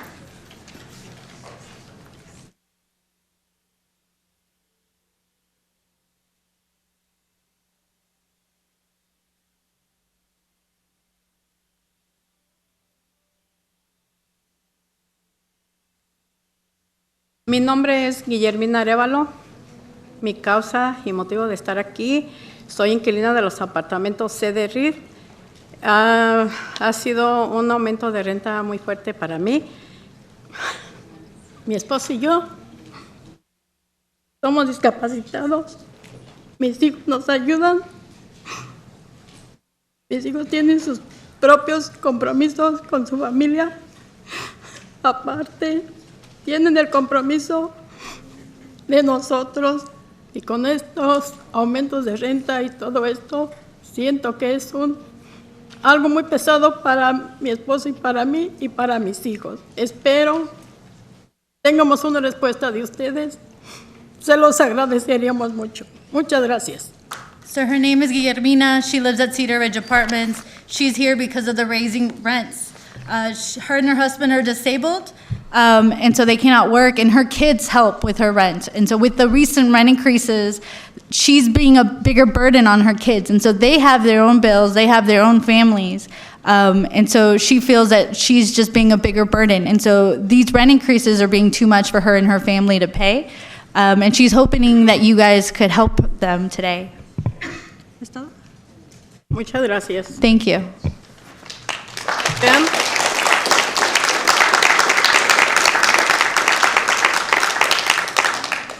Jim Lofgren is next, and then Alex. Following Alex is Nancy Arajos, it looks like, and then Era Nadal. Mr. Lofgren. Good evening. I'm Jim Lofgren. I'm the Executive Director of the Rental Housing Association. We represent rental owners and property managers throughout the greater Sacramento area. I will say that in the last year or so, I have made every effort to actively be involved in any gathering in which we're dealing with affordable housing. I attended the tenant hall meeting. I listened intently to the stories. When we heard about problems at Cedar Ridge, we were down there. I am here tonight to tell you what you already know. We have a housing crisis, okay? Let me just make a few other statements about that crisis. Too many tenants are spending more than 30% of their income on housing. I know that they're spending 40, 50, or 60% more. You have the testaments tonight to share with you about that. California consistently ranks #1 in the nation for poverty when factoring in the high cost of housing. Federally subsidized housing programs are threatened with cuts, and we already know redevelopment money has been cut at the state, which is a primary source of financing for affordable housing. There are waiting lists throughout the community.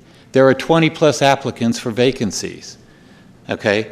We may not agree with some of the proposals here tonight, but we must agree that this is a crisis. So what do we do about it? I want to point out, you know, there's study after study and report after report. Sacramento is leading the nation in percentage of rent increases, usually around 10%. And for the lower income housing, it's sometimes as high as 12. What's also shocking is that Sacramento ranks dead last in the construction of new housing as a percentage of housing stock, okay? There is no supply. We are just playing musical chairs with the renters that we have, and often they are victimized by those bad actors in our industry, and I apologize for that. But I'm working with some owners and managers who are not only business leaders here, they're civic bodies, and they are concerned about this problem. We need to figure out innovative ways to build housing now. We need to be able to build affordable housing that doesn't cost over $200,000 a unit. And our industry also needs to work with our existing members and others to promote some tactics that will address this. I do want to just comment real briefly on Cedar Ridge. I do need you to wrap up quickly. Cedar Ridge is an example of a community that went at raising rents all wrong, okay? They raised the rents too high. They weren't doing adequate maintenance there, and I have to commend the groups ACE and others who brought that to our attention. I think that there are some problems there. I think that it was difficult for tenants in a short period of time to find housing, and I think that there were problems with the compliance on the maintenance program there. Okay, and these are things that maybe we can work together on. But I think we're in agreement on the housing crisis tonight. And more discussion for later. I appreciate the fact you come tonight and that you are rolling up your sleeves and getting involved, not just on the policy level, but in these individual important circumstances. And I expect you're going to be around our proverbial round table and at the City Council chamber quite a bit over the months ahead as You'll see me devise here a solutions. lot. Okay, thank you. Alex? Hello, Mayor, City Council. Thank you for holding this tonight. I am an organizer with SCIU Local 2015. We represent long-term caregivers. These are the folks that go into your home and take care of your elderly parents or your children or your brothers and sisters, or they take care of them in a nursing facility. You know, our members, they provide a service to the community that is invaluable. They allow people to remain in the dignity of their homes, and oftentimes they work unpaid hours to make sure that the patients that they care for are given the dignity and respect that they deserve. But oftentimes what happens is our members work hard, you know, more hours than they're paid for, but then they come home and they can't pay their own bills.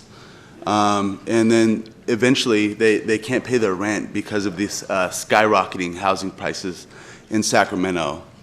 And for our members, that's thousands of members in Sacramento. And most of them are struggling to pay their rent. Myself personally, you know, I'm a father of 2 children. I'm lucky enough not to have any form of disability that's impeding me from working or anything else that's really deterring my income. But a lot of people in Sacramento aren't as fortunate as myself. And I myself have trouble paying rent. My rent has gone up over the past 3 years. It's increased every year by at least $100. And then when you're balancing, you know, having to pay for daycare, which for my children is at least $600 every month, you know, it becomes unstable, and I feel like it's not a way that we should be treating our residents in Sacramento, especially with the way that we've criminalized homelessness. In you know, around California and in Sacramento. So I'm here to urge just cause, and I'm here to urge rent control as well. Thank you very much for testifying. Our next group of speakers then is Nancy Rabos, I hope I'm saying that correctly, Ava Nadal, Fernando Nadal, Anthony Liu, Ed Harris, and David Andre. If you could all line up, please. And then 2 signed up after that, and then that'll complete the public testimony. Oh, is Nancy not here? No Nancy. Is Ava here? Okay, Ava. Please. Mel, could you please give Come on up, we'll help, Ava help with the microphone. the microphone? I'm going to speak for her. Okay. We're together. Is that okay? You're together. Okay. Are you signed up separately, sir? Yes, they are. Okay, good. Well, 4 minutes. Unfortunately, I really like to defer our time until Larry Carr comes back because we live in his district, and actually he's been that's gone. okay. We'll put you then to the back. That's fine. Okay, no worries. Okay, so Anthony go to is the next then?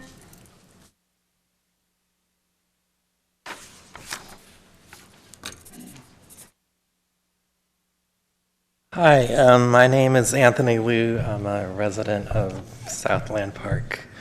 And I think what you're hearing today is that there are a lot of low-income and middle-income people who are longtime residents of Sacramento who are suffering, and we need relief. Many are people who are already housed, but they may be on the verge of becoming newly homeless because of this affordable housing and rent crisis. And I think that taking steps to encourage development of affordable housing is nice, but this is a crisis that we can't really build out of. We need stronger tenant protections in Sacramento, just cause and rent control. This is something that you could pass long before new units can be approved and be built. And wouldn't it make more sense to help keep people in current housing rather than letting people be evicted and go homeless while we wait for new housing that is not guaranteed to be built or even to be truly affordable? So it's obviously a big crisis. People are organizing for action in Sacramento. I just want to encourage you to not be afraid to engage with folks like ACE, Housing Now, and all these other advocates and help develop rent control and just cause ordinances to help get ahead of this problem. And don't think that the only solution is just to try to build, because that does not address the concerns of most of the people here. Thank you. And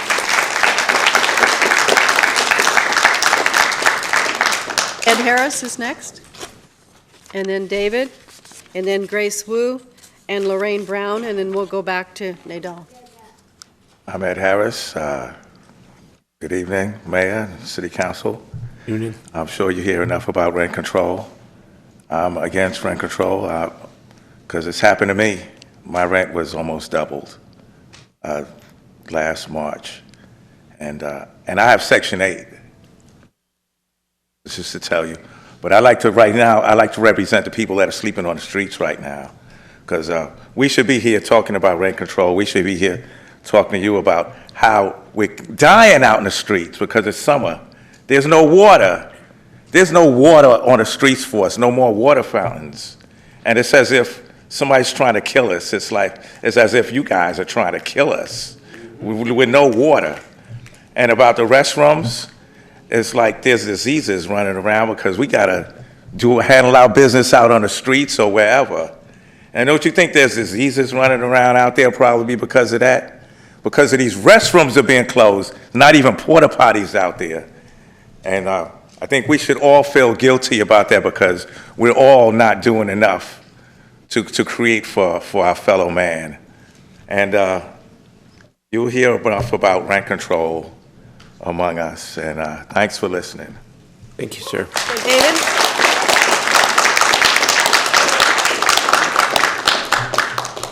Hello. Good retiring, Ms. Conciliano. Awesome. Every night, I'm seeing more and more people who are on the street for the first time. These are people that previously rented in your city that are now on the street. In District 4, a water fountain was just shut off in a park right next to one of our officials' houses. We'd like to get that turned back on. The fact that you're continuing to keep the water fountains turned on and deny basic human rights to human beings, I believe should be an imprisonable offense. As such, some of us have prepared a statement directly addressed to our mayor as the head elected official. Given the current fact of the continuing suffering and harm inflicted by the camping ordinance and the fact that no substantialness relief is happening yet for the homeless, we want to request in all earnestness that you enter a motion to repeal the camping ordinance, and I ask you to endorse the motion yourself, Mr. Mayor. If you have a coherent and effective alternative to a straightforward repeal, can you clearly state what it is and explain why it cannot be implemented now? If you have directed the police not to confiscate sleeping bags or basic makeshift shelter materials, I was in a meeting when you said that, sir, necessary for survival in conditions of extended or continuous homelessness, why have officers ignored this directive? I keep hearing people's stuff being confiscated. Is the office of the mayor unable to effect any authority or influence over the municipal police? Thank you for taking the time to listen and respond.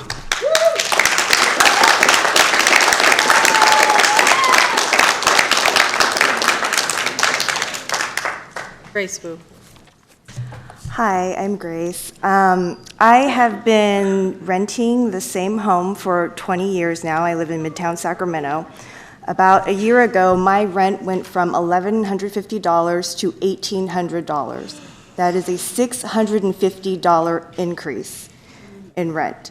We were fortunate, we were able to weather that, but there are many people who would not be able to afford that. It would displace them, they would end up homeless. And so I urge you to consider rent control. Tenants need protections. And Steve Hansen, I voted for you, and I am disappointed in your position on this. I hope you change your mind, and I hope the rest of the city council will consider this as well.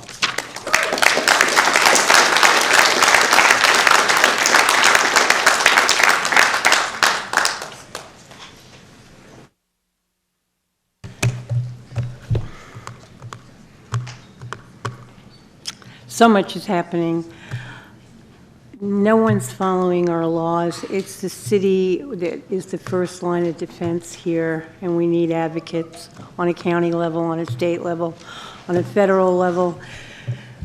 What I see happening is a misappropriation of community block grants. I am totally against balkanizing our community block grants. This is what Clinton and Bush did and put us in this situation where federal funds just disappeared like confetti, and it was given to people that were irresponsible and basically not fit for service.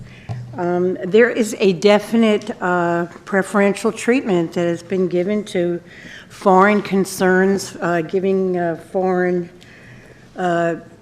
citizens, not citizens, naturalized citizens, priority in jobs because they didn't want to get deported. They had to have jobs, and giving them government contracts. And what I see is they have no allegiance to this country, and so they don't care. And we're being displaced, and that's an act of war. There's sedition going on. And if you don't do anything, it's treason. And eventually, everyone that has been part of benefiting from these horrible crimes are going to be faced with very serious consequences, more than just losing your assets, because you can't be a party to this type of treason or inciting a revolution, which is what's going on. We've lost our jobs, we lost our businesses, we're losing our health care. Our generals tried to address this in the 90s and said our military had become a shell, an empty shell, and it was being eaten away from the inside out with termites. Ms. Brown, thank you very much. Your time is up. So We what I appreciate have your noticed, testimony. there's a prejudice for those working for UN. Let me finish this one sentence. Okay. You are favoring people working for the UN, and you are persecuting, and you are showing a very serious bias and prejudice towards U.S. citizens. Okay, thank you. And our We law. get your point. Appreciate it very much. Okay, then our last two speakers are Ava and Fernando Nadal, and Member Carr is not back, so we waited. Thank you for allowing us to speak. Of course. My name is Fernando, my wife Ava. We came here in 1989. Sacramento was one of the top 10 cities to come to live in when we came here. And we moved to District 8. That's why I really would have liked for the representative to be here, especially since a lot of the talk was around that section. But anyway, I lived in Section 8 for quite some time, and most recently I've lived in a retirement facility for 6 years. I've been a retired nurse. I had a heart attack and had to retire after 35 years of nursing.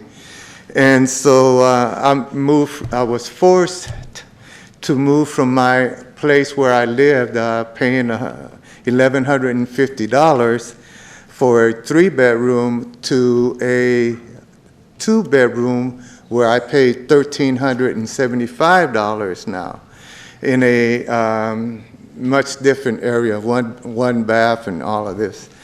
But anyway, I'm here because of the fact that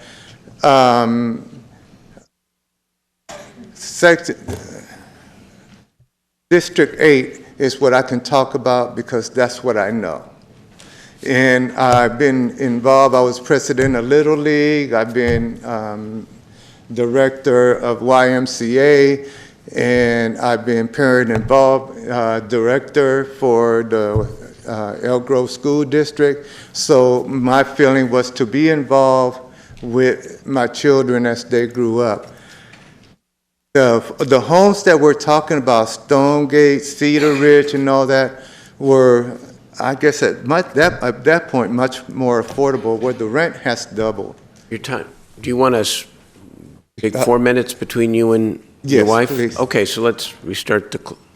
So that's fine. I wanted directly to speak on the fact that we are a member of ACE, Alliance for California Community Empowerment. We go door knocking, and there are many people that are not here. They're not here because they don't want to be here. One, they are here because they're ashamed to be here, because they can't speak the language, or because they don't want to speak their situation. And so I don't feel like I'm their speaker, but I feel like I should represent them in some kind of way. And the fact that the rents are going up, people don't even know that it's a right not to live with roaches, not to live with mold, not to live with dilapidated conditions. And when we come to their homes and we tell them that, they're surprised. They feel like they have to live in that conditions. And I'm not just talking about Hispanics. I'm talking about blacks and everyone that we talk to, including whites. It's like, I can't believe that people think that we should be allowed, that they should be allowed to live in these conditions. So I'm here to fight for rent control. Rent control and just cause is very important for us, because we were evicted from our home. We were given 60 days to find a place to live. And under the conditions that we were in our, should I say, the fact that we were handicapped in our ways, it really cost us a lot of strife. But rent control is essential to the policy to prevent displacement of community members who live here, and now we'll seek long-term solutions to build affordable homes.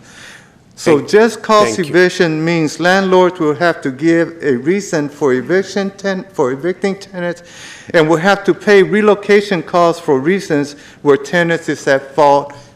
And thank you for your time. I wish that these things will be considered, and that you would allow Alliance for Community Empowerment to be involved in your meetings that are coming up. Thank you, Mr. and Mrs. Along with your council. Thank you. Nadal. So thank you all very much. Though the practice is to, of course, allow the public to comment, and then for the council to take it in and agendize the topic for a future meeting and not comment on it the night that the public comes forward. Two things. Number one, we are going to agendize this entire subject in the coming weeks, I promise you, for a comprehensive discussion. Secondly, I do want to make a few comments that I hope outline at least the development of an agenda going forward. As the mayor, I feel I owe that to the people who took their time tonight to present these very compelling stories that underscore and put a face to the housing crisis. And everybody, no matter what side of the spectrum on this issue you're on, everyone agrees we are living through a housing crisis. And so the question is, what do we do to solve it? And on the one hand, I think we must recognize that we have a 2% vacancy rate and a gross undersupply of affordable housing. And I will tell you, and always be honest, but open to the discussion and the dialogue always, that I have serious concerns that government regulation, absolute government regulation of rents could make the problem worse, because we need to induce those who build to build more because we desperately need more supply. On the other hand, there must be a sense of responsibility. Tight rental housing markets do not justify 30 and 40% rent increases, period, in this community. And we heard the stories tonight. And so we need to look at all of these issues very, very carefully. In the near term, the testimony to me does highlight a few areas that I would like to explore further, where I feel much more clarity around.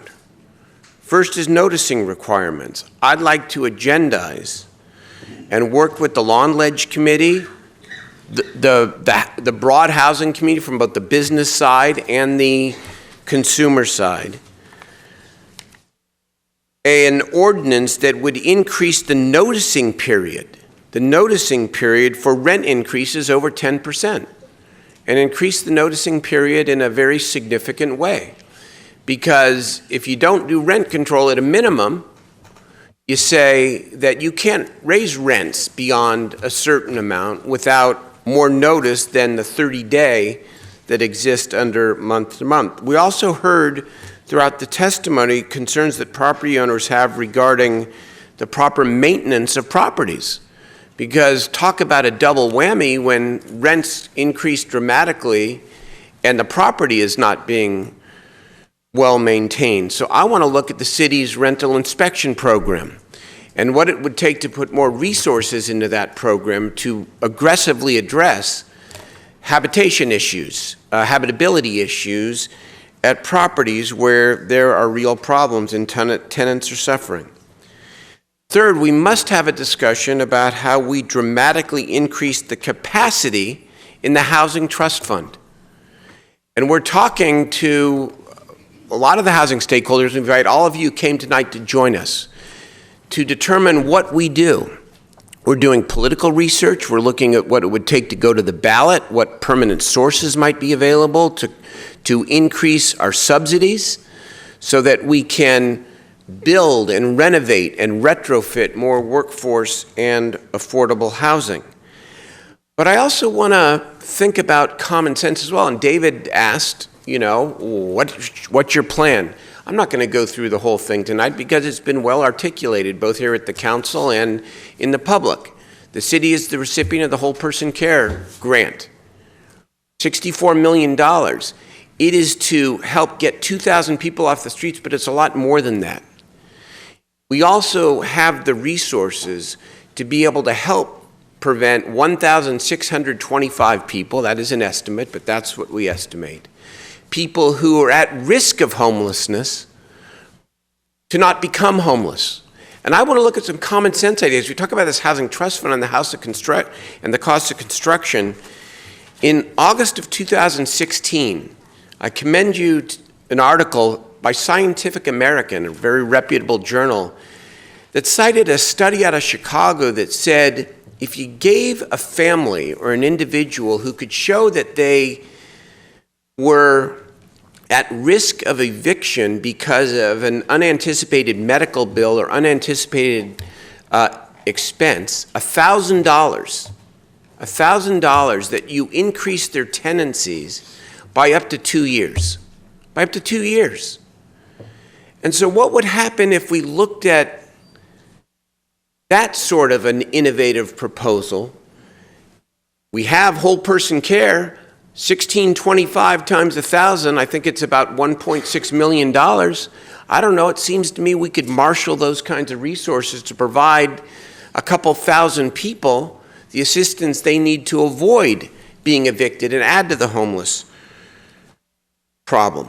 And so these are elements of items that I would like to discuss in the coming weeks, and I invite my colleagues, of course, on the City Council to add to that agenda, and members of the public to add to the agenda as well. I can promise you this.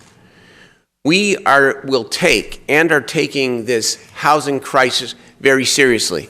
You see it reflected in our being the only city in the state to apply for whole person care, and you will see it as we apply fair but aggressive policy measures to provide relief to as many people as possible and do what's right in the long term to increase supply.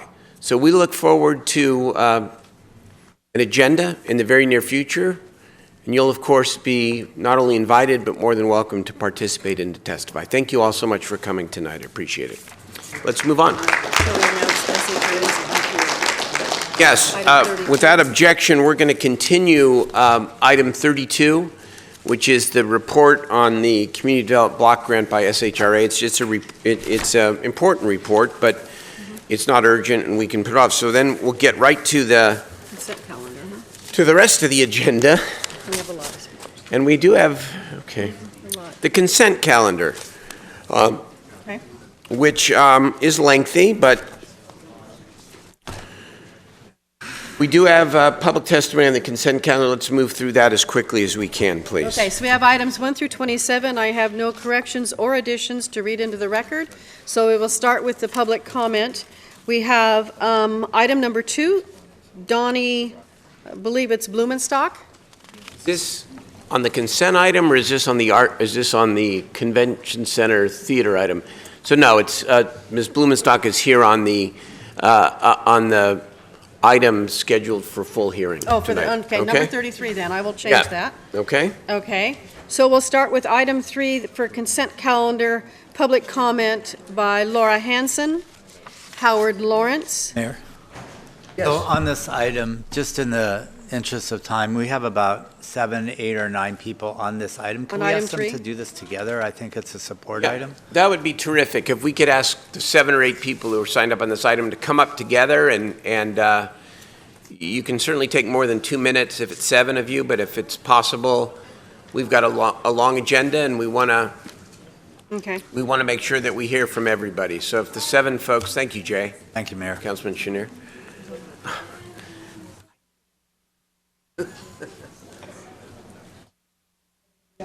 So this is item number 3 on the consent calendar. It's the Charter of Compassion, and there were a group that had signed up to speak on this item. So Individuals as well. and some, yes, there are. So Okay. please come forward.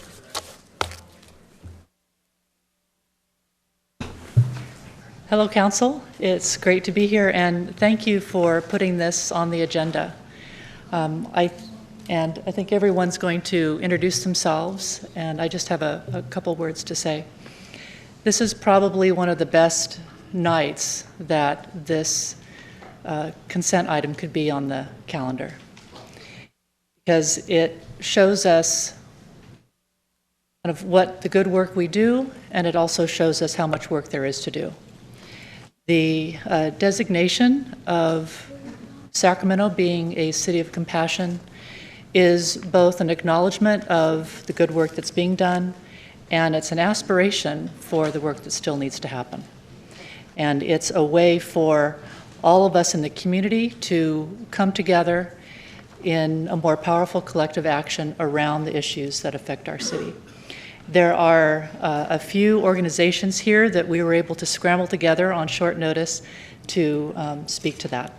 So I'd like to introduce Joan Marie, who's the co-founder of Compassionate Capital Region, and she'll probably cut her remarks down to 15 seconds. Thank you very much for allowing us to be part of this. And I just wanted, I think what happened tonight is really important, that there's many issues, there's many people that are suffering, and we as a collective need to address this. And with being co-founder of Compassionate Capital Region, in October we're announcing I'm in Carmichael, which is the county, but I still feel very much a part of Sacramento. And we are declaring my business as Compassion Central, and we want to be leaders in creating classes, workshops, events that bring people together so we learn to listen better, communicate better, and be more impactful in effective change. So thank you very much. Thank you, Joan. Howard? Good evening, members of the City Council. My name is Howard Lawrence, and I'm here tonight in my capacity as past president, Sacramento Area Congregations Together. ACT was founded in 1991, and we are a multi-faith, multi-ethnic grassroots organization created to empower ordinary people to build a better, safer, and more compassionate community. Our vision was and remains a healthy and safe Sacramento that works for all of our residents. Adopting this resolution for Sacramento to join many other communities as a city of compassion is another important step to help implement the vision of building a community where we care for each other, reflect compassion in all we do and the policies we adopt. Thank you. Thank you, Howard. Sister Hansa from the Brahma Kumaris World Spiritual Organization, and we are working to bring these human values in human life since last 80 years in 130 countries with United Nations as well. And being in Sacramento a couple of decades, we have this vision and dream that we can provide such kind of power of peace, power of calmness, power of acceptance, understanding, so people can live their life with compassion and their stress and anger can be reduced. So we appreciate that we are going to announce this, and as our organization, we are offering, like John said, the classes and workshops to help people that how they can develop that attitude that can help them. Thank you. Blessings. Om Shanti. Thank you. Asif Haq from Salam, the Sacramento Area League of Associated Muslims. Sacramento is considered the most diverse city in the United States. We have diversity in faiths, cultures, language, and much more. But there is no divergence in kindness, caring, and compassion. This is where we come together and will continue to build a stronger coalition for compassion. Kindness, caring, and compassion has been demonstrated by welcoming thousands of refugees from many countries around the world who are fleeing persecution and violence. Sacramento has risen to the occasion. Numerous organizations have and continue to provide resettlement and acclimation to a new country and society. The organizations are providing nutrition, opportunities for self-reliance, nurturing relationships between local families and refugees, and making tremendous effort in improving the well-being of refugees. These organizations are succeeding because of the strong support of local families in every possible way. Sacramento deserves to be called a city of compassion. Thank you. Thank you, sir. Good evening. My name is Brenda Kress, and I'm the Executive Director and founding member of Mercy Springs Foundation. We're also the fiscal sponsor for Compassionate Capital Region and have been a Compassion Alliance member since its inception. My organization serves other nonprofits in Sacramento doing really good work. We've worked with a lot of people and organizations who have dedicated countless hours of volunteer service as well as time and energy in raising needed funding to address issues such as hunger, homelessness, poverty, underprivileged children, senior care, pet adoptions, and more. It is our belief that Sacramento has always been a city where compassion thrives. It's now time to make it official. Mercy Springs Foundation supports the signing of this charter, declaring Sacramento a city of compassion. Thank you. Thank you. Good evening, ladies and gentlemen. My name is Malcolm Johnson. I am the founder of Peacemakers Love Foundation, Good Cause Sacramento. I came here because Sacramento is a city of compassion. You know, I started my organization 5 years ago. It was to help men get off the street. We focused it around men's empowerment. Since then, I've been able to help 176 men get off the street and get into permanent housing. 120 of those individuals are still in permanent housing. I've also run a men's empowerment program that helps people get back to work, their families, and sustainable income. We've done at least 10 sessions right now. We have 90 graduates. Out of those 90 graduates, 87% of them are still working and holding up their lives. But it is a struggle. But if we all come together, we all get to do this. I say this is a city of compassion because 5 years ago, 5.5 years ago, I got out of prison. I was homeless. In 2011, I was homeless. I was on the street. But I fought to make a change, and I know the change can be made. And people came around to help me and put this together. So I know that this is a city of compassion because I didn't know anybody to help me. And when I knocked on their doors and I asked for help, they did help. And the result of that is today Peacemakers Love Foundation. So I say Sacramento is a city of compassion. Thank you. Thank you for your work, sir.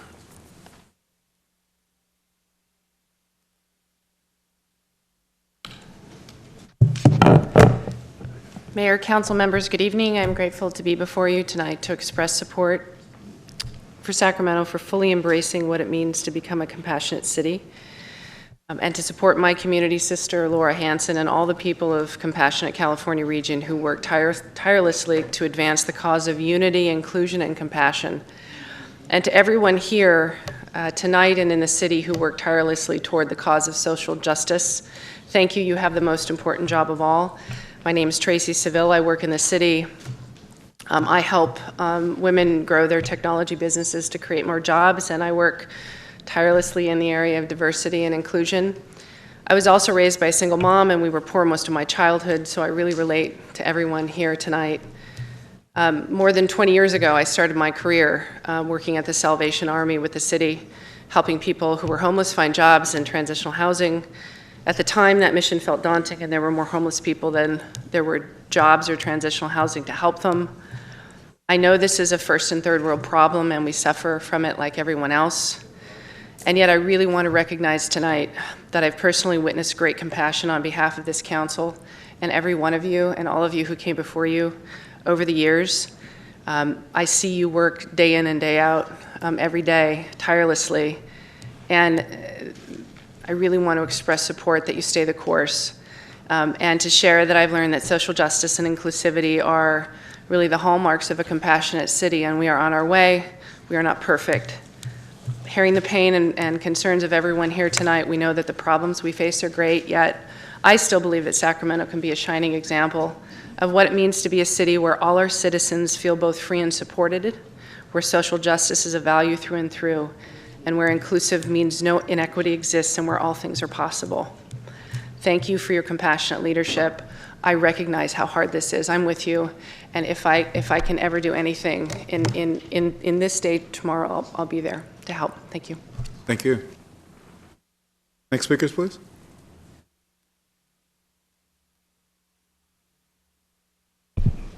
While I acknowledge that the group that put this together is really trying to do something good for this city, I find the city calling itself a city of compassion not only laughable, but a direct insult to all the people whose social justice issues are ignored.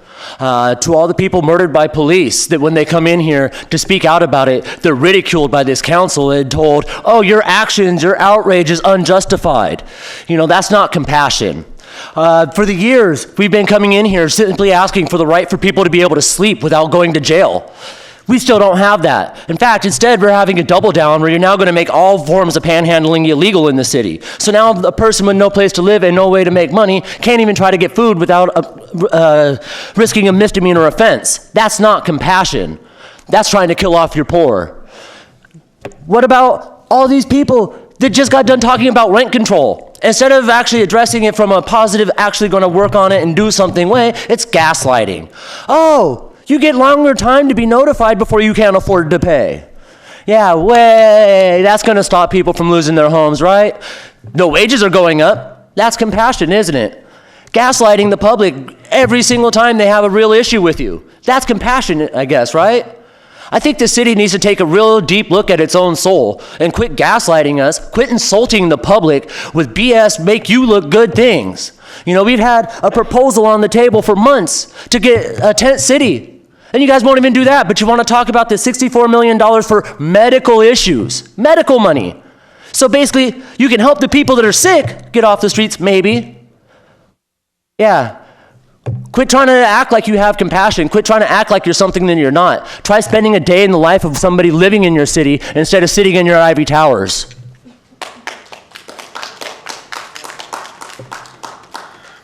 Again, I do not see the compassion that having officers kill and chase down a mentally ill person. I don't see that compassion. I don't see people raising rents because they can is compassion. I don't see people having to live with cockroaches and rats and stuff. I don't see that compassion. I see it completely the opposite direction. We're all here. We need, and you guys are aware of the help that is needed. Let's have some compassion.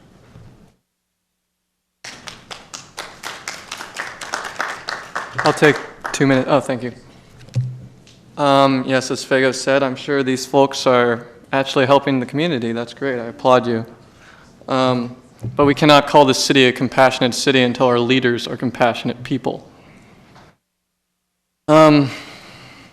It's just really ironic to try and call Sacramento a compassionate city right now. I have some compassionate ideas you can take from me and use. Number 1, repeal the inhumane and unconstitutional no camping ordinance.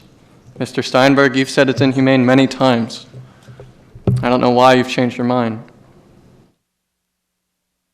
Number 2, build affordable housing, such as tiny homes. Cities such as Detroit, St. Louis, Seattle, others, they've done it. We can do that too. There's a problem with too many vacant lots in the city. Another quote from Mr. Steinberg. How about we build some tiny homes in those vacant lots? Yeah? Cool. All right, maybe do it, actually. I feed the homeless every week, and every so often I hear that's illegal. Maybe we can make it officially legal to feed human beings. Flipping to the other side. There's a lot. Provide rent control. I don't need to explain further. Truly investigate the child trafficking with gumption and courage. I know maybe your bosses are part of it, but let's remember what we are. We are souls, eternal souls, human beings. The children. Provide water fountains that were taken away for some reason. I wonder why. Provide public bathrooms that were taken away for some reason. I wonder why. Thank you, sir. Provide trash cans. Thank you very much, sir. These trash cans I see out there, they're locked in like robot mode or something. Thank you, sir. You guys, your time is up, sir. You guys complain about the litter and the shit, and you close public bathrooms. Thank you, sir. And you close public bathrooms, and you make these trash cans impossible to even put stuff in it. Thank you, sir. Please say no to your bosses, whether they're big pharma, developers. Please think about the people. Thank you. I think Sacramento needs to make a statement that they haven't been a compassionate city, that the leadership of this city is in no way compassionate, because no matter how much talk we hear and how much money is supposedly going to things, nothing's actually happening on the streets. In District 4, next to Steve Hansen's house, a water fountain has been shut off. This is a main water supply for human beings. Excuse me, sir. Excuse me. You're to address the dais. Well, you guys are elected officials, but these are the people. And these people have to know, while you guys are all taking credit, patting yourself on the back for being compassionate, you're hosing us. And you're hosing us hard. People are dying out there. You can't be saying this stuff. It's wrong. You can't be taking credit for doing stuff when you're not doing anything. Thank you. Well, I'm sure these people have hearts in a good place, but the main problem is right in front of me. City Council is delay on Alan Warren's mini tent city. Where's the rent control and restrooms? We need more of those. Water faucets, trash cans, and quit arresting people for just sleeping. And I've seen that done too. And don't deny it, because I've seen it. Thank you. Thank you, Robert. So we have a few more people that have signed up for items on the consent calendar. The next item is number 7. It's Jeffrey Tartagia. So Jeffrey, this is the Streetcar Community Facilities District. Should be noted at this time that Member Hansen will be abstaining from this item.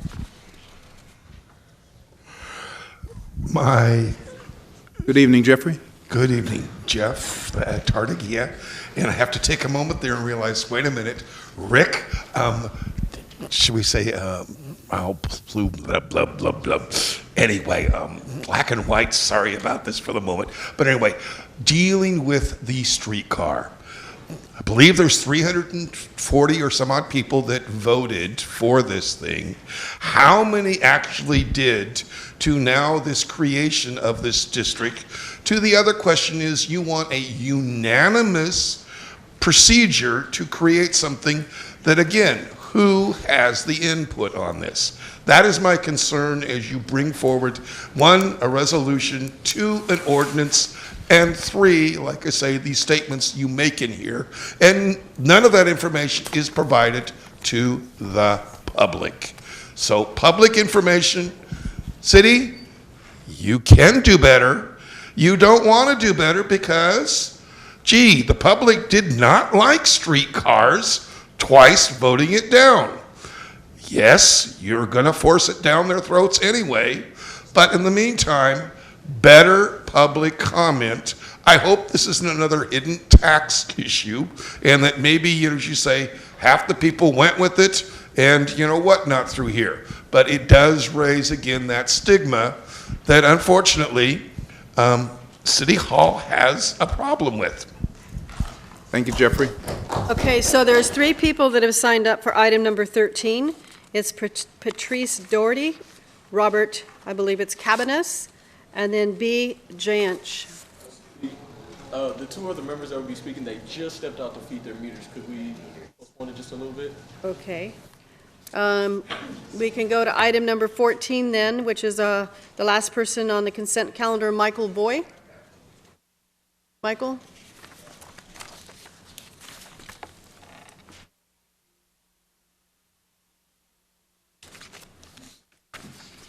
Item number 14 is a supplemental professional services agreement for the crime analysis.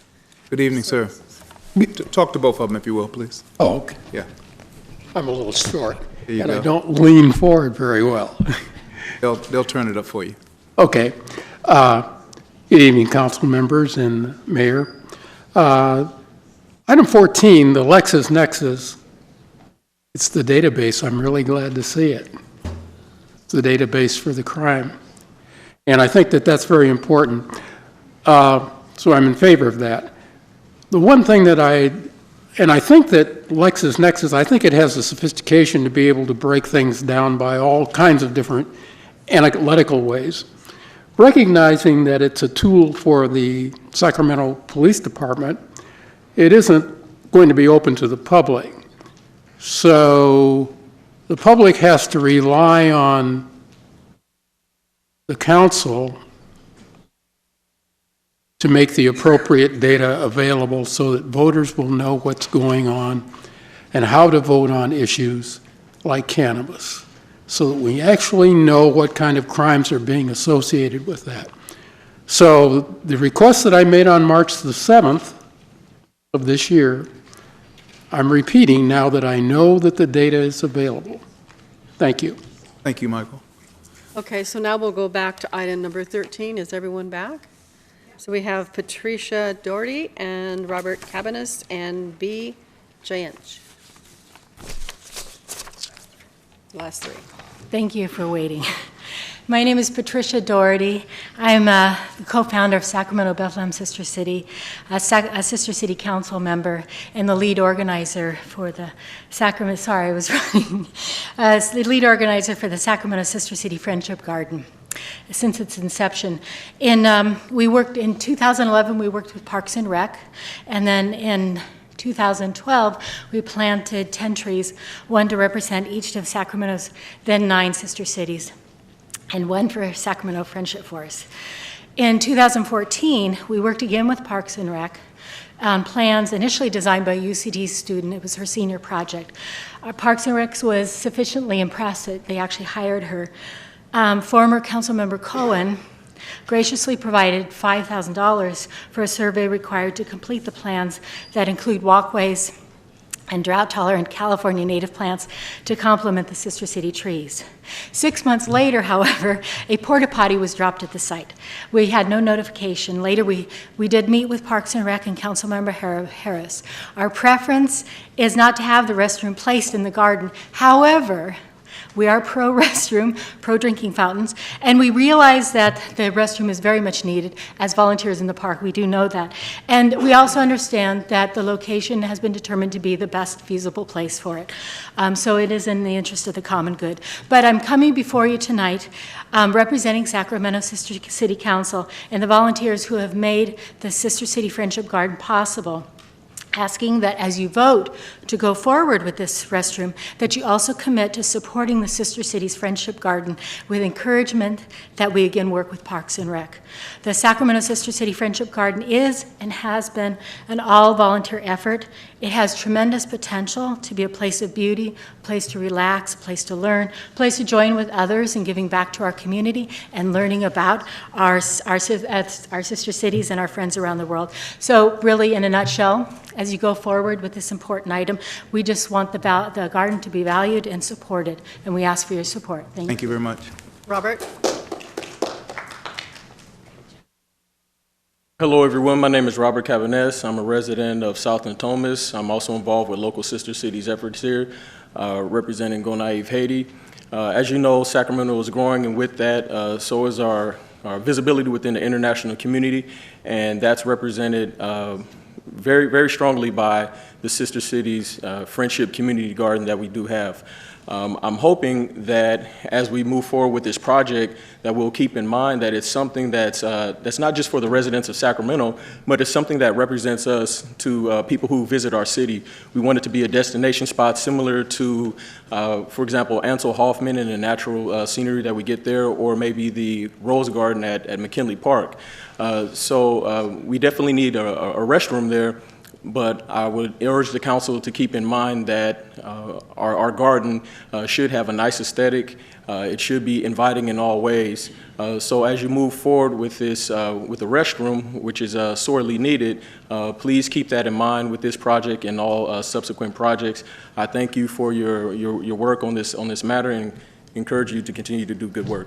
Thank you very much. Okay, the last speaker then is B. My name is Brigitte Jensch, and I represent Sacramento Bethlehem Sister City. We're the 9th sister city. Sacramento has been involved with sister cities for 56 years, and in year 50, we created the Sister City Friendship Garden. So it's been in the works for 6 years of the 56 years that Sacramento has been Sister City active. And so we do very much support bathrooms, but we ask you to please not put the bathroom in our Friendship Garden. Put it across the walkway and open it and turn on the faucets, and we appreciate it. So just move it a bit. Thank you. Thank you. Thank you. It's public comment. Okay, that concludes our public comment. We will now move to our colleagues and start off with Councilmember Harris. Thank you, Vice. I just wanted to address a couple of those comments. We've been looking at this bathroom project for a year and a half, and we certainly looked at any possible location that was feasible and that was affordable. It is an amenity that's needed, sorely needed, and will be embraced by the community. To put it in that particular location is really the only feasible spot. It does impinge somewhat on the Friendship Garden, we realize that, and we met with the folks from the garden over a year ago to talk about the issues. I thought we had come to consensus, but apparently some people think otherwise. The fact of the matter is we can make a double win out of this. We can situate the bathroom there, and we can work with you in the Friendship Garden, and that's my pledge to you that I will, to see where we can go from here to help you realize your goals with the garden, at the same time meeting the needs of the greater community. There are ways to work with it aesthetically, and I'm sure that we can come to a conclusion that will be satisfactory for you. Okay. One chance at the consent calendar. Get one chance. Very good. The consent calendar. Do we have another speaker? I'm sorry. Mayor? Councilmember Guetta. Great, thank you. If for on item number 10, one, I wanted to thank the all our park staff on Mayfong Park. For anybody who remembers Mayfong, she was a very active businesswoman who was always engaged in the Tahoe Park community about any planning and just efforts to improve the community. But if I could have staff, park staff, follow up with my office about two issues. One, if I recall, when we had the development on Reading Avenue, part of the conditions for that was improvements to the bike trail. And I know we're looking at funding the bike trail through some of our bicycle funding that we approved a month ago. But if I recall correctly, I think that was part of the conditions with the construction of the housing development on Reading Avenue. So I'd like to get some clarity on that. But other than that, I think this is great that we're moving on phase two. The community desperately needs some improvements there in the park, and what better way to recognize a business leader who was active in the community than by making sure that we move forward. So with that, Mr. Mayor, I'll move the item. Very good. The consent calendar has been moved and seconded with one abstention, as I understand it. All those in favor, please say aye. Aye. Opposed and abstained. The consent calendar passes. We have, again, now two very brief items, 29, 30, 28, 29, 30. 28, 29, 28 and 29. Okay. Who's presenting on the delinquent assessment liens? Is there any member of the public that's here on this? No, but we do need to take, they have amendments they need to read because their resolutions have been amended. Excuse me, are you here on this item? For 29, do you have a specific sidewalk repair that you're contesting? Yes.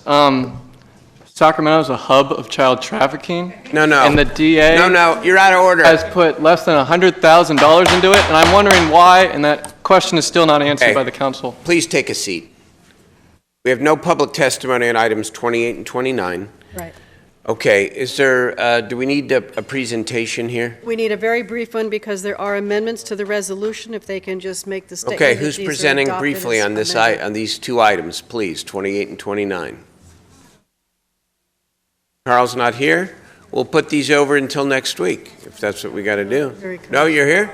Well, hi, Eric Frederick, Finance Department, have item 28. We don't have any amendments. No to the amendments for resolution. 28? What about 29? I'm not presenting on 29. Okay. Okay, we have amendments on 29? There's not an amendment on the resolution, there's just a correction on the staff report. Go ahead, read that into the That record, I would like please. to. Hi, I'm Tessa St. John, an Administrative Officer with Okay. the Department of Finance. So on 29 for the sidewalk repairs, I just would like to read into the record that there were 7 properties that had a hearing. The staff report incorrectly says that there were 6. So that's it. Thank you. Very good, thank you very much. Now, Mayor, I'll make a motion on item 28 that we 28. close the public hearing and move the item. moved and seconded, all in favor, Wait a please minute, say- Mr. Mayor, wait, we're on. 28. Oh, 28, okay, not the sidewalk repair. Not the sidewalk yet, okay? All right, good. On file item 28, all in favor, please say aye. Aye. Aye, on file item, okay, good. Now we move to 29, let's take a motion. I would like to make a motion to close the public hearing and move the item. I'll get you. Okay, good. I have a question for Tessa here. Second by Councilmember Schneer, question from Councilmember Guerra on item 29. Great. This, on the issue of sidewalks, the concern that I've had, and I think I had my office staff reach out to the city manager on this issue, is that, we're going out and citing homeowners for sidewalk violations or whatnot. And in some situations, my concern has been that, and I've seen it personally, where we have clearly a single mom, 3 kids, or even my neighbor across the street who is retired, fixed income, and yet we are asking them to pay 100% freight of the sidewalk issue. So, and I think that's a different area, whereas if we had a business or somebody with the capability to deal with that issue. So what I'd like to see if staff could look at, what can we do on the issue of hardship? On the issue of utilities, we have a ratepayer assistance system that we use our utility tax for, but I'd like to figure out what kind of hardship or system do we use Because if we want to keep people in their homes, we just had a bunch of folks here come present about the issue of the housing shortage. But if people who are on a fixed income, who are retired, how do we deal with that issue? One constituent had a $5,000 bill from the city for a sidewalk repair. That's pretty significant, so. Yes, so the sidewalk billing is just to recoup the cost of the services provided, so it's not quite a citation for this sidewalk. It's to recoup the cost that the city has incurred in repairing those sidewalks. And our office does offer payment plans to all customers, and absolutely we are happy to work with everyone as an individual to set up an individual payment plan that can work within their means. So that's definitely something that we try and work with because we understand that some of those bills can be rather large. I know there's some, using other city revenue to help cover the costs of these services provided by the city to certain people. I think the concern would be whether or not that's a gift of public funds. Correct, but we do have similar ways for our assistance. So what I'd like to see if staff could come back with some recommendations on how do we deal with the issue of that, because it's a public easement, and not all cities. Some cities do 50-50. So obviously there's some legality to that, and we do have a cost incurred. But so what I'd like to figure out is what options do we have? Maybe if there are preliminary repairs, if there's ideas about, well, we can do some, not a complete rip out, but some kind of mitigation at least, and maybe require it when the property turns over. I'd like to see ideas or options so that we're not burdening homeowners who may be on a fixed income and they're retired and want to stay in their home to be able to do so. So if we could do that and come back. And Mr. Mayor, with that, I'd be glad to, we've already moved the item and it's been seconded, so I'll support. You're okay with it, with that? Yes, we can absolutely look report into that. back. Very good. Yeah. On file item 29, though, let's, all those in favor, please say aye. Aye. Opposed?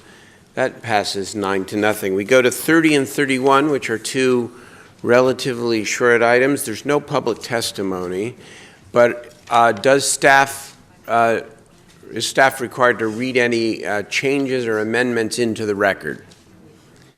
If not, oh, the answer is yes. Well, then. For 31.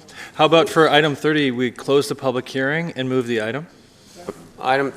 Okay. We've got a couple of members on item 30 or 31, council members Guetta and Jennings. Combined, okay. We can't. I didn't clear you. Okay, so let me, we've got a motion and a second on item 30, but Councilmember Jennings Vice Mayor Jennings wants to speak, so. Not on 30. Not on 30. Just on 31. Is your comment, you want to make your comment now? Or A couple questions, just Yes, a couple sir. questions. So if I could get staff to come up, please. It's on both. The questions are on both. And I think the questions are just from people who called my office today who want to know if they have made a payment in totality to the balance. Does this come off before the lien is put on? That's me, sorry. 30 for the weed abatement liens, yes. If we check after this meeting, and if they've made a payment in full, it will not go on to the lien. So is that for the weed abatement as well as for the utility? I can only speak to the weed abatement, sorry. So if someone made a payment today, is that correct? It would not come off of the lien. So the lien would not come off. No. Unless they paid it in. So has the lien already been placed already? The lien has been placed and it goes tonight. Once we. Right. The system will run tonight and the balance will go to the county. And council will be approving that total amount tonight. So I just want to be clear on my question. So based on the information that we have here, the 436 pages, have liens already been placed on those homes? No. Okay. So now the second question is, if they have made a payment arrangement with you and they are paying on it, but there's still a balance due, will a lien go on the home? If they are in a payment arrangement situation, there should be no lien, there should be no active lien. I think you've already told me there is no active lien until after today's action, correct? Yes. So my question, again, just so I'm clear, because I don't want to confuse you or me. If they are in a payment arrangement with you now, and there's some people on here who have a beginning balance, they have made a payment, and there is a balance, will that put them into a lien situation after our action tonight? After our action tonight, if the balance that is left on the account becomes more than 75 days past due, then a lien may be placed onto the account. Okay, so the 75 days from whenever it started? Yes, it's whenever, it's how old that particular amount of monies that are on the account, how old those are. So if for example, if someone was using water today, and that water has a service charge to it.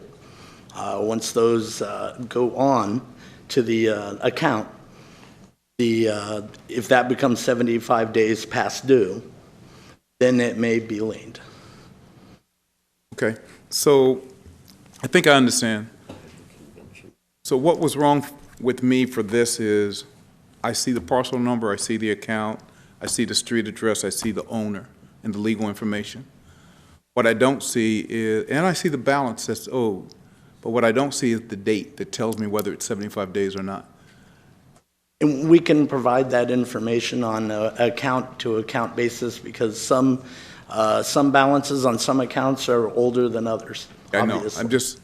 we have a spreadsheet with all the information, and all the information is not there.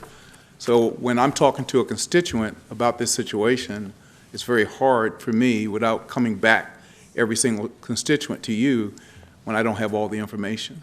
So what I'm asking is, with this information that we get, same information that the public gets, that more information be given so that therefore the constituent as well as the council member who's working with the constituent has the information to be able to help them to not have a lien placed on their house. We can definitely endeavor to provide that information. Okay.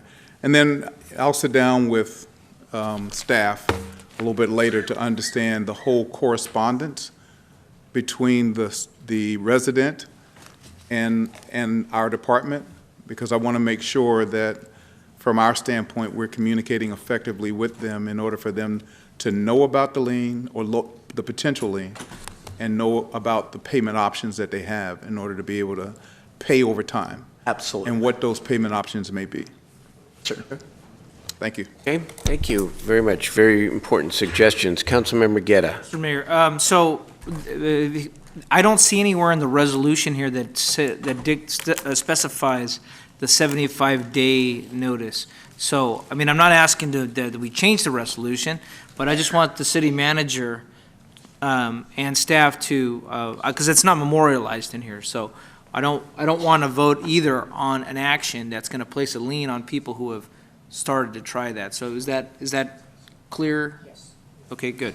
And with that, I'll close the public hearing, move the item and close the public hearing. For item, Oh, excuse me, we, by city code, we have to read into the record. Read into the record for item 31. 31. 31. 30's now been moved and seconded. Boom.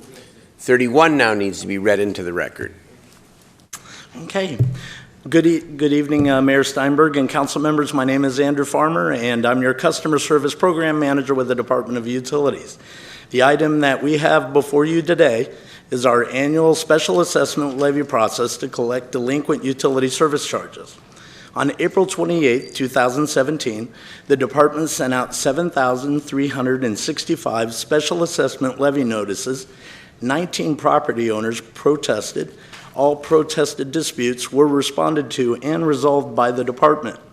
Only one property owner requested a hearing, and the hearing officer found the fees to be valid. I would like to read into record that the total delinquency and penalty amount to be levied as a special assessment, as indicated in the staff report, has been reduced as a result of payments that have continued since the initial notice of special assessment. The current total delinquency and penalty amount to be levied as special assessments is $3,645,083.55.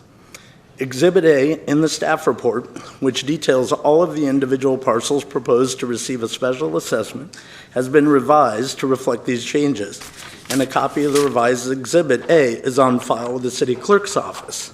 Okay. I would like to bring your attention to this PowerPoint. Mike, slide. turn it the other way, please. Okay. Does everybody do that? Briefly here, if you would. Annual special assessment trends show a steady decline in total delinquent notices sent, which can be attributed to the water termination program authorized by council in 2013 and implemented by the department in March of 2014. The department has conducted the administrative appeal process for special assessments sent forth in city code, and state law requires that city council to confirm the special assessment be placed against the properties by conducting a public hearing. Per city code, only those owners who both filed a protest and appeared before delinquency hearing officer are allowed to protest the city council hearing. Therefore, I respectfully request the mayor and council to open a public hearing and, at the conclusion of the hearing, adopt a resolution confirming the special assessment amounts due that will be sent to the County of Sacramento for placement on the property tax bills. Okay. This concludes my presentation and prepared remarks. Susan Goodison and I are available for additional questions. I want to compliment you on the presentation. I'm serious, you know, you don't come up here a lot to do this, and you prepared, and it was organized, and it was thorough, and it was right on. So thank you. Mr. Sanchez? Mr. Mayor and Council, just to clarify the record, you have a motion and a second on number 30, and that item should move first before you take any motion to close this public hearing, number 31. We already did that, I thought. There is a motion and a second, as I understand. Okay, so we need that. Okay, so all in favor of approving item 30, please say aye. Aye. Opposed? Abstain? Unanimous. Now we move to 31. A wise guy in every room here. Okay, moved and seconded. All those in favor, please say aye. Aye. Opposed? Abstain? Thank you very much. And it's good feedback from the council members. And, you know, these may be routine items for us, but for every single one of these property owners, right, this is a real thing. And so I'm glad you took the time to present it in the way that you did. All right, we move to maybe the lead item on the formal agenda tonight. I think a very, very important item, and debating whether or not I should make an opening comment here before you present. You would say no. Well, I think I'm going to, so thank you, Desmond. Just, I think it's important because this is a, be brief but thorough. Tonight represents a major step in our city's hunger to grow our economy, increase the vibrancy of our arts and culture scene, and continue to brand Sacramento's growing status as a destination city. Tonight, we are not making any final decisions, but we are looking seriously, with council approval here, at a contract to modernize operations at the Convention Center, the Community Center Theater, and the Memorial Auditorium through a strategic partnership that gives the city access to the best talent in the nation.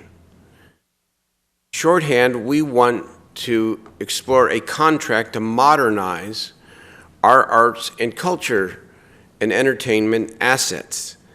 And it's very important to say that we have an incredible group of public servants in the Convention and Visitors Bureau that continue to do a great job here. So this isn't a question of their performance. The question is, how do we maximize the impact of these assets, where incidentally the council has decided to invest hundreds of millions of dollars to improve. And so as we approach this, I hope we keep in mind the following. How do we in fact grow the pie and attract the best talent to Sacramento, because that's what people want, and that's our jobs. At the same time, how do we respect the working people who currently work in the public sector and do this very, very important work and protect them as we move forward? And at the same time, how do we respect the local arts organizations, which are the bread and butter of our arts and culture scene here? Because we want to be aware of potential unintended consequences. And if we go forward, we want to go forward aggressively and happily, but at the same time, let's take care of our people and our arts groups in the right way, in the Sacramento way. So that's my opening. Why don't you present here what the process is and what specifically you're recommending. Thank you. So, Mayor Steinberg, members of the council, I'm Desmond Parrington. I'm a project manager with the city manager's office on the convention center projects. Earlier this year, we held the city held a series of public workshops to talk about the convention center and not only its renovation and expansion, but also look at operation of the convention center, and we discussed the exploration of private operations. The goals here are really to not only increase utilization, increase revenues, look at current operations and identify inefficiencies, but also, as the mayor noted, to support the local arts community, promote civic events, and protect and ensure jobs for existing convention center employees. On April 19th, staff issued a request for information for the possible private operation of the Sacramento Convention Center complex, which includes the convention center as well as the community center theater and memorial auditorium. The city received 3 responses, 2 of which were from private entities, both with significant experience in the management and operation of convention centers, as well as a proposal from our own Convention and Cultural Services Department. The 2 private groups were Spectra, along with the United Auburn Indian Community, and then the team of the Sacramento Kings, along with SMG and Live Nation. Based on a thorough review by the city's evaluation panel, which included representatives from the mayor's office, economic development, community development, and the city manager's office, the evaluation panel unanimously recommended the team of the Kings, SMG, and Live Nation to begin negotiations with. SMG is a worldwide leader in convention center management and actually manages about 76% of all privately managed convention centers in the country that are between 100 and 200,000 square feet in size, which is the size range our convention center falls into. They currently manage, in California alone, convention centers in San Francisco, Palm Springs, Long Beach, and Fresno and Ontario. In addition, Live Nation is a worldwide leader in live entertainment, has venues across the country as well as the world, and manages 350 artists. In addition, they operate Ace of Spades over on our street, as well as the Toyota Amphitheater over in Wheatland. And they bring a number of artists through the Golden One Center. The Sacramento Kings, of course, operate the Golden One Center and have been a leader in community outreach, engagement, marketing, and sponsorship development, as we've seen over the past years with their involvement here and at the arena as well as in the community. Staff is recommending the council authorize staff to engage in discussions and negotiations with this team to determine whether private operations would be a benefit to the city and whether a term sheet or agreement could be reached, and if so, we would return to the council with an update on that.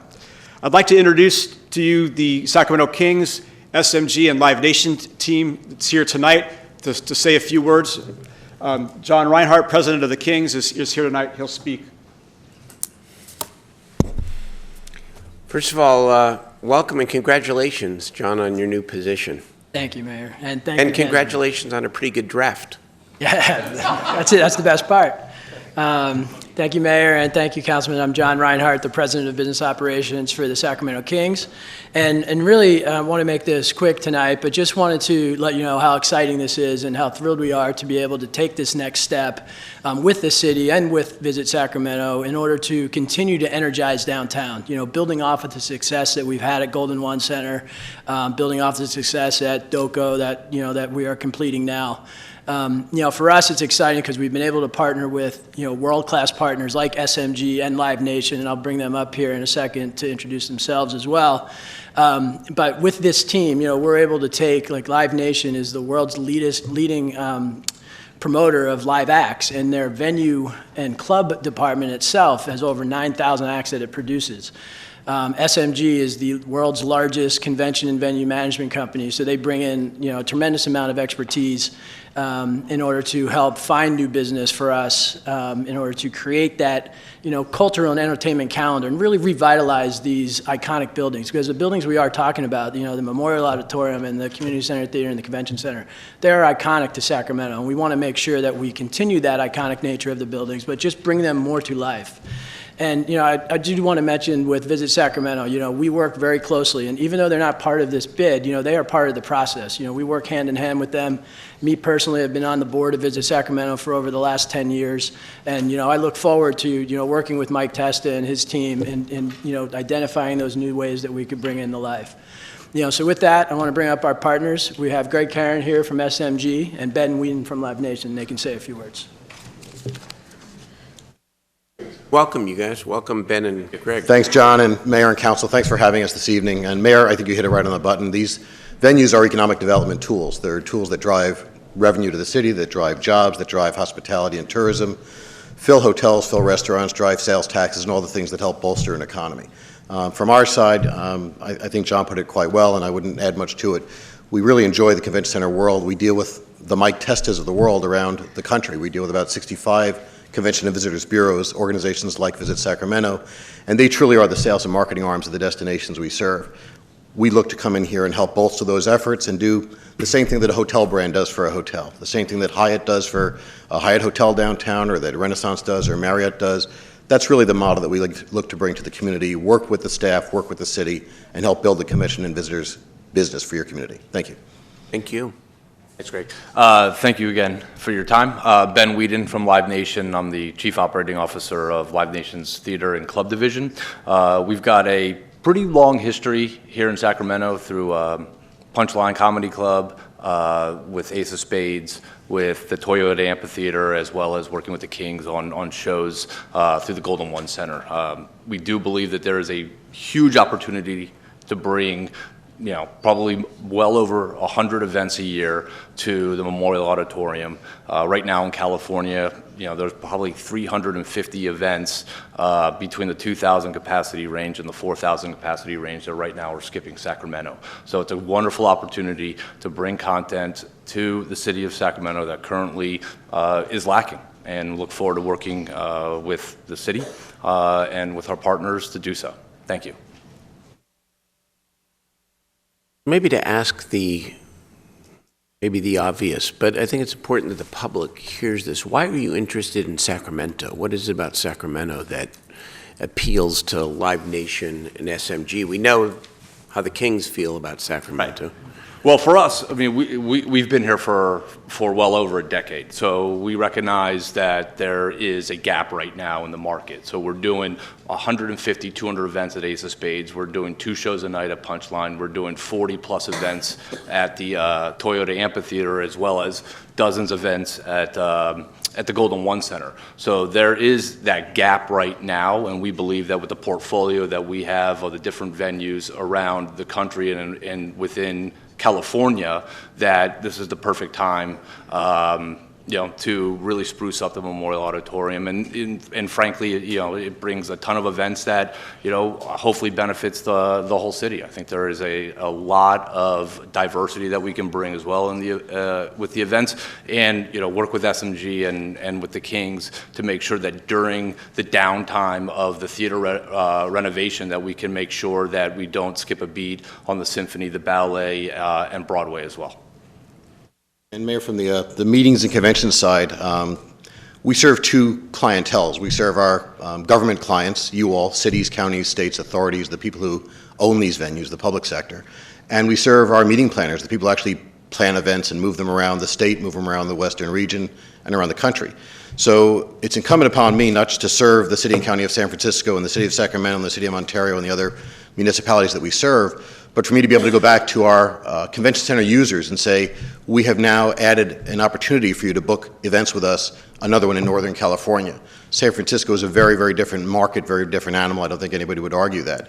When we started doing our due diligence on the RFI response, we looked at all the events that are rotating through our Southern California venues. And while some of those are coming through Sacramento as well, we see opportunities to help find more rotation of those events, both within the state and within the region and nationally. And as you expand and renovate and upgrade the building, there's going to be new opportunities to bring business in that is currently meeting in other parts of the country that we can help bring to Sacramento with the improved product. Good. We expect and why we're interested. Thank you. Let's, you want to finish the presentation? In addition to seeking council's authorization to move forward with discussions with the Kings, SMG, and Live Nation team, we are also asking that council approve a supplemental agreement with Ryder Levitt Bucknall. They're currently our owner's rep on the convention center expansion and renovation. They also happen to have expertise along with their team partners, Conventional Wisdom, in the operation and management of convention centers. And so we are seeking approval of a contract with them to serve as advisors during this negotiation process. They understand the details and intricacies of convention center operations and management, and they have handled management reviews and oversight in convention centers, including in San Francisco, Phoenix, Boston, Cleveland, Dallas, and Milwaukee, among others.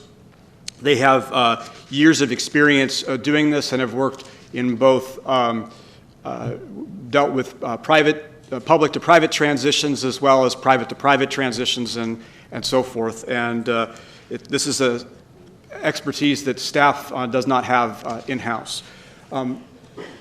Scott Summers with RLB is here in the audience, along with Rick Schmidt and David O'Neill from Conventional Wisdom, in case you have any questions of them tonight. I also wanted to read into the record one minor error in the resolution in section 3. That should read 185,000 and not 190,000. So with that, staff's plan is to return in 90 days with an update on this process. If you have any questions, I'm here to answer them, along with Assistant City Manager Fran Halbach. Thank you. That amendment, I'm sorry, is it this typo? It's a typo in section 3 of the attached resolution. Yeah, mine says 1,855,000. That is the current contract amount for RLB. We're increasing that contract amount by 185,000. I see, instead of 100. Instead of 190. Okay, got it. Yeah. Thanks. Okay, let's, we have Councilmember Hanson signed up, but we'll wait for the public testimony and anxious to hear from public here. Okay, so we will start with Sandra Smoley. We need a microphone now for Sandra. Okay. Welcome, Supervisor Smoley. Hi, thank you very much. Hello. I'm so glad you're up there and I'm not. This is great. But I just wanted to say my name is Sandy Smoley, and I'm a member of the Sacramento Philharmonic and Opera Board. I'm also a member of the California Musical Theater Board, although I'm not speaking for the musical theater tonight. I'm just speaking for the Philharmonic Opera. I've been in Sacramento since 1961, and immediately upon coming here, I got involved in the nonprofit art world. And I am just thrilled to see the changes that have happened, because boy, have I seen the ups and downs of the arts during the years I've been here. But I love the direction that we're going now. Sacramento wanting to own what is unique to Sacramento. I want to ensure that we own our art scene, not rent it. I want to say that again. We want to own our local art scene, not rent it. we're not just a sports town, and I have season tickets to the Kings, and we don't want to be just that or a visiting artist town. We have our own Sacramento brand that I want you to make sure that you keep in mind that we try to protect. Midtown and downtown is so awesome with the resurgence of arts and restaurants. It's so vibrant. The current relationship with the city for the CCT and Memorial Auditorium has been extremely collegial and favorable to local arts groups. The nonprofit rates that we have been given rents for, our user fees, our lighting, etc., has been lower than usual, and it's affordable rate for the nonprofit arts groups to pay. I just want to make sure that we're able to charge the low ticket price because our rents are low. I want to just make sure that you, in your negotiations, keep that in mind. Historically, we've also been able to hold dates for 4 or 5 seasons out so that we can plan ahead. And I want to make sure that that will continue. We do a Pops concert, and we're just reintroducing that, and that's our way of reaching some of the younger people. If there are more shows in town that are like our Pops concerts, we're concerned with the buying power of a national management group, and we fear that this could adversely affect us putting on these Pops concerts. The concern that private management company might not make consideration for local groups and only bring groups from elsewhere, and we would have to put our events into an already booked schedule and take what is left. And that's what concerns us. We want to be able to have our symphony concerts on an ongoing basis. And the concern also is that I conclude with, we want to be included in the process. Yes. So when you're sitting down with negotiations, it would behoove you to have input from the local arts groups. Yes, and so I want to thank all of you for your yeoman service. And I just want to tell you, I'm proud of each and every one of you sitting up there, and thank you so much for the service you provide the citizens of the city of Sacramento. Thank you. Very good. Thank you so much, Supervisor Smoley. Was I organized and to the point? You were organized and to the point. Excellent. Yes, good. Yeah, as always. Thank you for your decades of dedication and love for our community, and it continues. Okay. So Ty Hudson is next, and then Richard Lewis, and Robert, is it Rakila? And Richard Cloudis. Good evening, Mayor and City Council. I'm Ty Hudson with Unite Here, Local 49, the Hotel and Food Service Workers Union here in Sacramento. We represent about 200 workers who work, food service workers at the convention center who serve the city and visitors to the city, many of whom have done so for many years, if not decades. And our members at the convention center are already employed by a private contractor, not directly by the city. So that particular dynamic would not be new to us. But if the city does decide to privatize the operation of the convention center, that very well might mean a changeover in who that food service operator would be. And in order for this to be successful, in our opinion, the city must ensure that in that transition, those 200 workers don't lose their jobs. The last thing that Sacramento needs is 200 newly unemployed workers or 200 good jobs replaced by poverty jobs.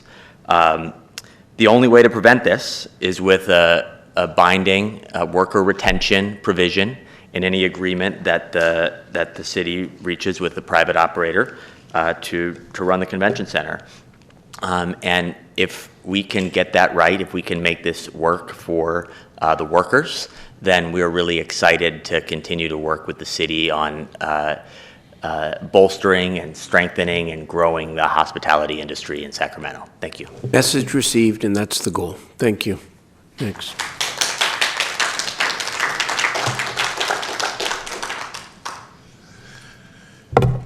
Not that I need the advertising. Good evening, Mayor, ladies and gentlemen. My name is Richard Lewis. I'm the president and CEO of California Musical Theater Music Circus in Broadway, Sacramento. This is the first opening night I've missed since back surgery in 1997.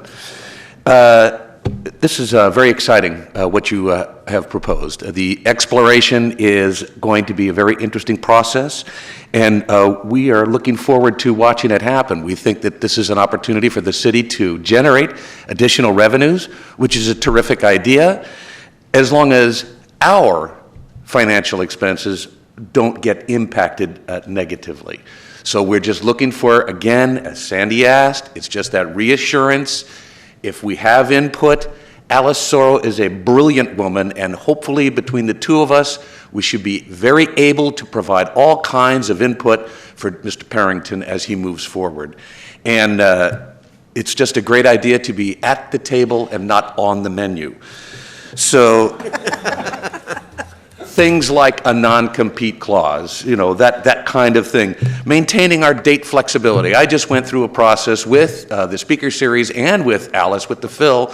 We flipped a couple of weeks in April because I had a tour that couldn't make the dates that we had in April of 19. And so now we'll get to have the revival of a show that I'm not going to name because you've already seen it.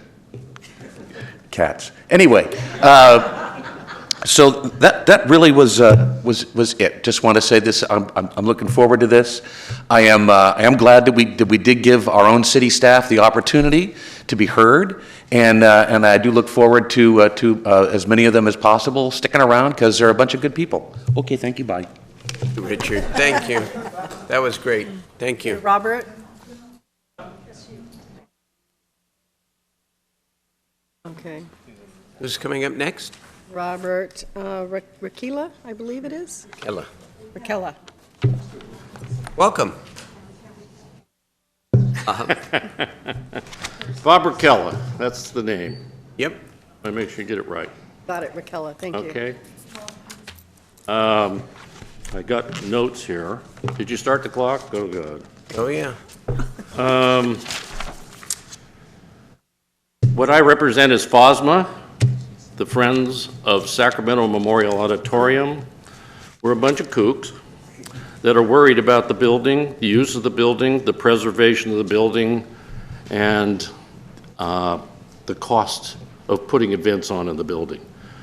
The building was designed for the local community, and what we were concerned about is that money will start driving the decisions that are made about the building, in other words, income. And I've already started hearing that already. And what we would like to make sure is that local groups, like high schools, colleges that have had graduations in there for tens of years, get to continue to do that, that some of the accoutrements of the building are preserved, like the pipe organ and the tower chimes. Those kinds of things we want to make sure that are sustained and taken care of, as well as the veterans portion of the building. Remember, the building was dedicated to those who gave the ultimate sacrifice for our country, and that needs to be continued and memorialized. So we want to make sure that these new users, new managers respect that property the same way that we have and that I have for, unfortunately, 40 years. And I should get a retirement out of this somehow, but I don't think it's going to happen. So, thank you, Bob. Basically, that's it. Yeah, that's, you know, the intent is right to preserve the history, the tradition, but we also need to be aggressive about money's important. And money's going to then allow us to do a whole lot more on the riverfront and elsewhere throughout our city. It's going to grow the city in exactly the way we want. So I think we can do it all. That's certainly our intent as we go forward here. Yep. Thank you, sir. Understand. And good deal. Richard? Do a great job. Can I pass out? No, well, you might want to do it through the clerk there. Bob, thank you. I have one. Okay. Next. Following Richard will be Fabrizio Sasso. Okay. Thank you, Mr. Mayor and council folks. I want to echo a little bit of what Robert said, and also Sandy and Richard, and tying back to what we spent the first couple, 3 hours here talking about. I'm a member of FOSMA. Few know that 30 years ago the building was shuttered, and we faced a decision then about what to do with the building. And there was a movement afoot to create a twin of the Community Center Theater by eviscerating Memorial Auditorium and creating inside it a new fixed seat, 2,400 seat theater, which would be a twin of the Community Center Theater. There's some in this room at the time that thought it was a great idea, but a lot of us thought at the time that was a little bit silly. We thought it would be better to keep the building as a multi-purpose arena style configuration as it currently is. Measure H was created for that purpose, among other things I'll get to very quickly, and it passed in 1992. I was on the Citizen Advisory Committee for 9 years while we reopened the building. The focus I want to make today is that the purpose wasn't just to create a multi-purpose facility that could be used for many, many different reasons. It was, the main driver behind that was, as Robert just said, was so that community users could use it as well as touring acts. And we don't have anything against the Sacramento Kings, SMG, or Live Nation. But as Bob says, we need to focus on community users. And taking that even further, as people said earlier today, and I said in 1992, who's going to use the building? Who among our poor? Who in your various districts, and you represent a lot of poor people in many of your districts, is going to set foot in that building if it's run by a profit-making venture that does, when there's no consideration for the community users and the poorer people of our community who will no longer have access to that building if every ticket is $75 a pop. That's my focus here. It is about the people. It was dedicated for the veterans, for the people of the city, and all of the people, and all of the users, including the nonprofits, who get a reduced rate from our fine convention center staff, which, in my opinion, is doing a great job. But I'm not going to stand in the way of progress, and this is going to happen. We all know that. So there's no reason to, not to recognize the facts. But in the negotiations, setting aside a mere 84 days amongst 3 buildings with no further caveats dictating what should happen with the Memorial Auditorium specifically because of its unique your time history, okay, I think is very important. We'd like to be involved in the process if possible as well. We'll try to create an open, inclusive table Thank you so much. that includes the community groups. Thank you. Sasso. Good evening, Mayor and City Council. First, I'd like to say auguri, Signora Coccolino, for your service and well-deserved retirement and a great pension too. And we hope that the workers who are serving this city at these facilities are also able to, or provided this opportunity. We are looking forward to continuing to engage on this discussion. We've been, as the Sacramento Central Labor Council, who I represent, and all the thousands of workers that we represent, it's important that as we're negotiating that we keep in mind that the workers who've spent much of their career dedicated to providing quality services at these facilities are retained. And so we're encouraged by the fact that we want to respect and protect these jobs, and that the goal is that we achieve some kind of binding worker retention agreement, and we are not creating poverty jobs. So we want to continue to engage with you and as you go through the negotiations and continue to have discussions, and encourage you to also continue to meet and confer with our unions. I'm just here to echo what my brother from Unite here said and say, me too. So thank you. Okay, our last 2 speakers then, Heidi Schmidt and Donnie Blumenstock. Hello, good evening. My name is Heidi Schmidt. I work at the Sacramento Convention Center. I'm a banquet captain there. I've been there 25 years. I really love my job. I've been there more than half my life. I've been born and raised in Sacramento. I own a home. I want to keep my home. I have medical insurance, which I've had health issues that I've really needed it for this year. So I'm just hopeful for the future, and I hope that I can keep my job as well as my coworkers, and I feel unions are very important in Sacramento to survive. And I appreciate your time, and I hope you consider it, and I look forward to a good future. Thank you. Thank you very much.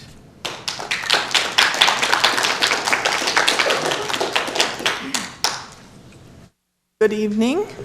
I'm Donnie Blumenstock. I am a member of the Sacramento Metropolitan Arts Commission, but I am not officially speaking for them tonight because we haven't taken a position. But as a commissioner, I have to say that, Mr. Mayor, you must be brilliant. You agree with me. Your opening statement pretty much said what I wanted to say tonight. I want to just drill down on one little thing that you said, which is the unintended consequences.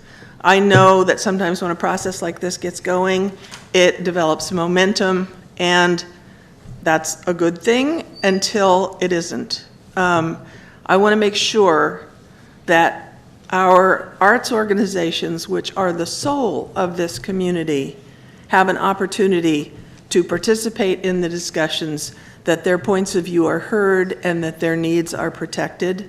They've been very well articulated by the people who've been up here speaking, but I think it's imperative. We will, if we lose them, if they wind up getting squeezed out by the profit motive, we will lose our souls. So thank you for listening. Thank you.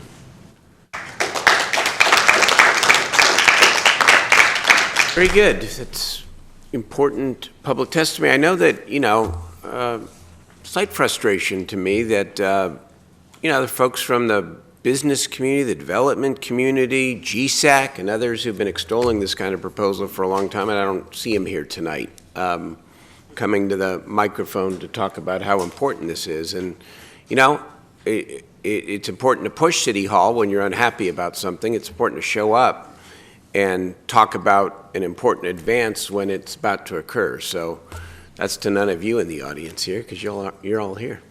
But this is a big night, and it's a significant proposal.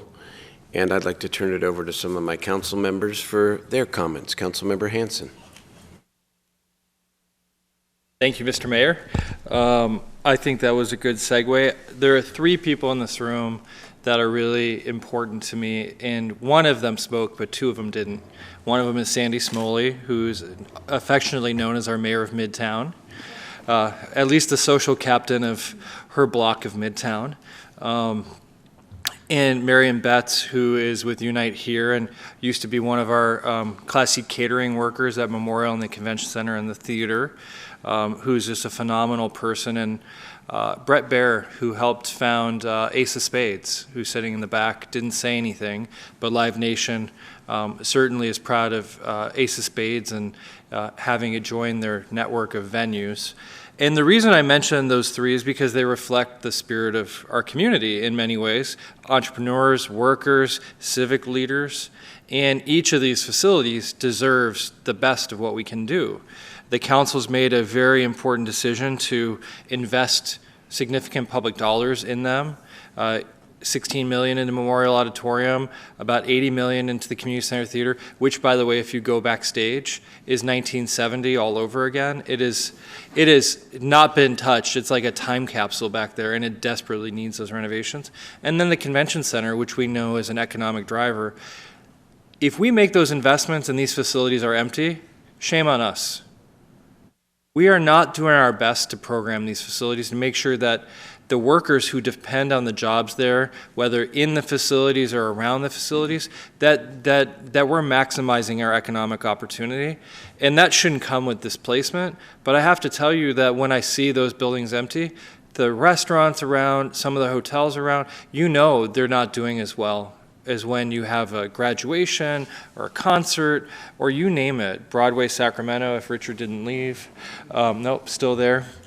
So that's the main thrust of this. And this conversation that we're at this point to negotiate is great. We've been talking about it somewhat actively for 3 or 4 years, actually, since the Golden One Center was being talked about being brought downtown, then just a concept sheet, a term sheet with some of the original investors. But I have to say, we not only own that building and it's operated by somebody else. You look at the Crocker, which is owned by the city but operated by CAMA, the zoo, which is run by the Zoological Society, or the Powerhouse Science Center, which is hopefully coming to fruition soon. That will be owned by the city and operated by someone else. We're not always the best at operating these things, booking them, programming them, all those things. Although I know our staff works hard, and Visit Sacramento has done yeoman's work selling the convention center. I think this is a probably very smart thing to do, and I say probably because there are a few things that we really need to work out so we honor the various people that I mentioned and the spirit of them in our community. I think the labor issues certainly are important to make sure that we work out so we have worker retention, just like we did on Golden One Center and we've done in many other cases. The arts groups, when you look at Memorial Auditorium and the theater, every time there's a citizen naturalization ceremony, it makes us all proud to be Sacramentans, to see new citizens walking out of there, knowing that that civic space helped transform people into new members of our community who are fully enfranchised. Same with graduations, whether high school, college, or law schools. I happen to walk across that stage for McGeorge. So we have to do those things, and I know friends, you're friends of the Memorial, you're very worried. But when you think about the heyday of Memorial Auditorium, it was exactly what Live Nation's been talking about, bringing the kind of concerts like the Rolling Stones, and we all know that somebody got electrocuted there, and it's very famous, or the circuses, all those things, they were where everyone went.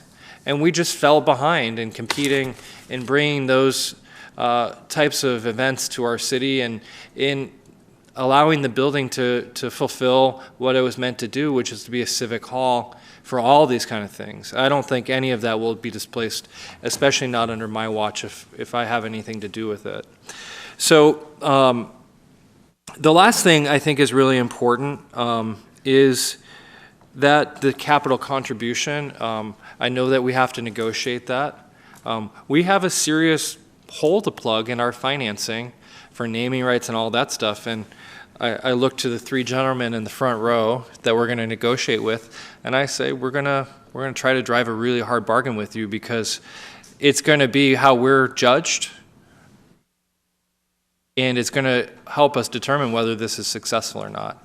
So I hope you're ready. I think you'll have a very fulsome partnership just like we have with the Kings on the arena, but that's really critical. And the last thing, because we're all thinking about dinner, is I'd like to see some better food offerings in the venues. I don't fault the workers because they're doing what they should be, but when you go, you buy a very nice ticket to the community center theater and you hear Richard's voice come over the microphone and you're buying your Blue Moon or you're unscrewing the cap on your sparkling wine.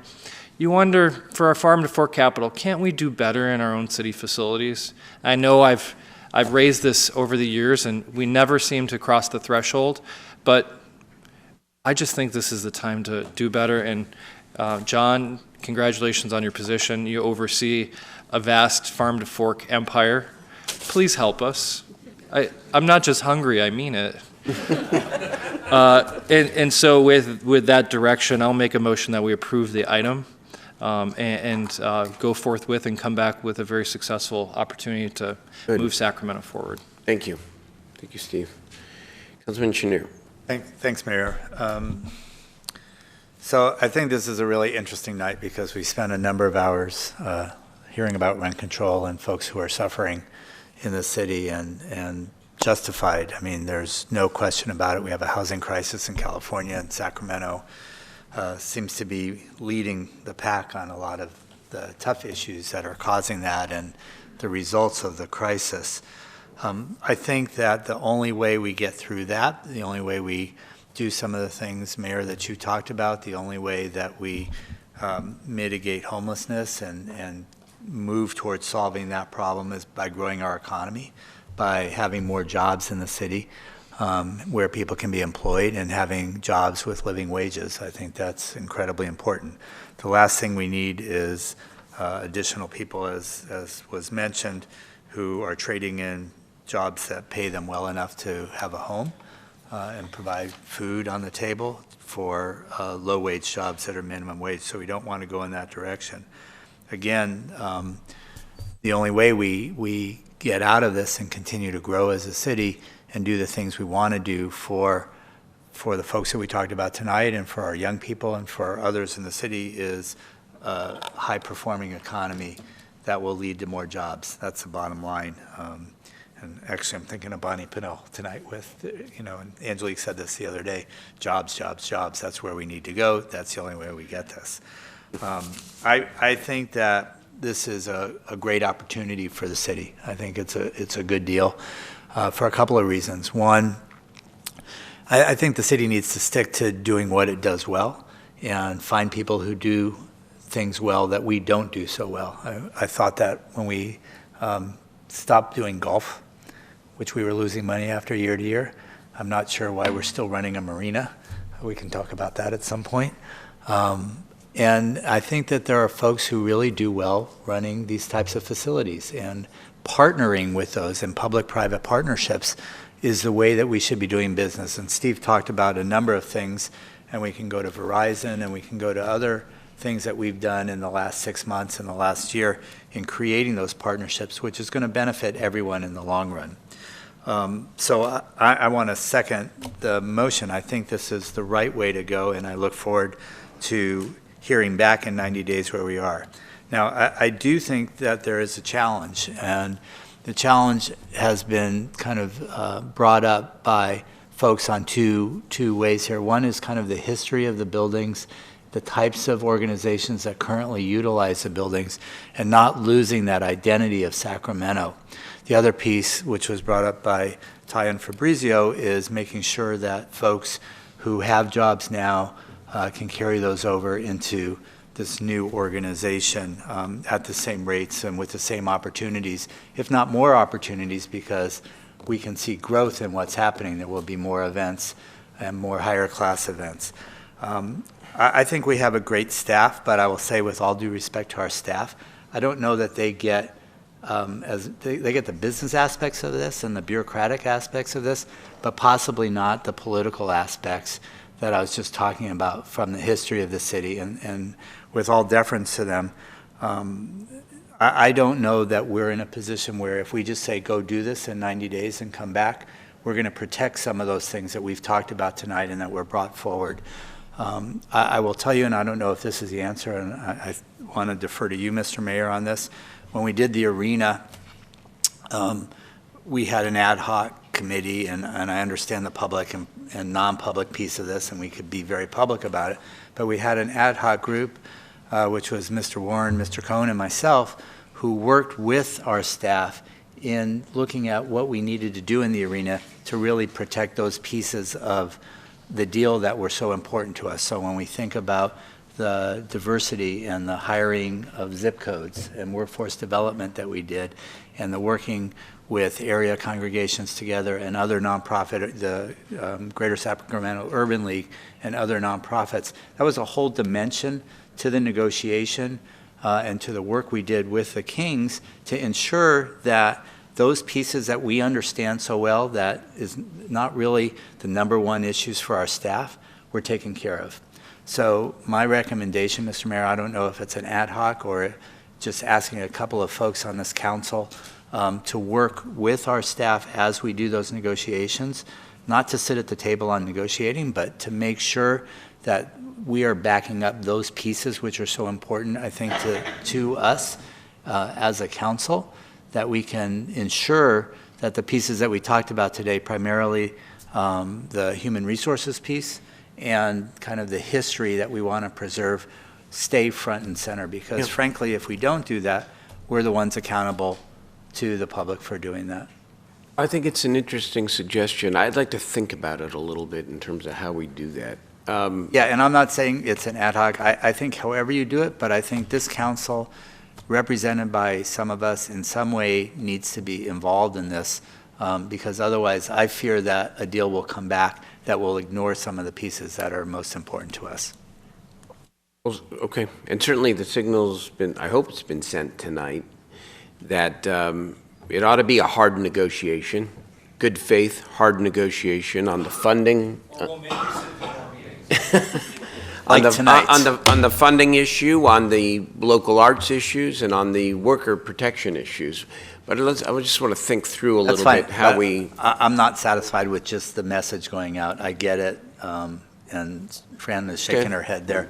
But I think that somehow we need to be involved to make that protection. I don't want to get to 90 days with staff coming and saying, here's the deal.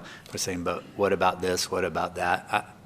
I'm just not comfortable with that at all. Well, that won't happen. I promise you that's not, I mean, there will be some, however we decide to do it, let's think about it. There will be some interim steps so that the council is fully informed of the progress. I just want to think through what is the most effective way after talking with staff and talking with some of the members, including you, about.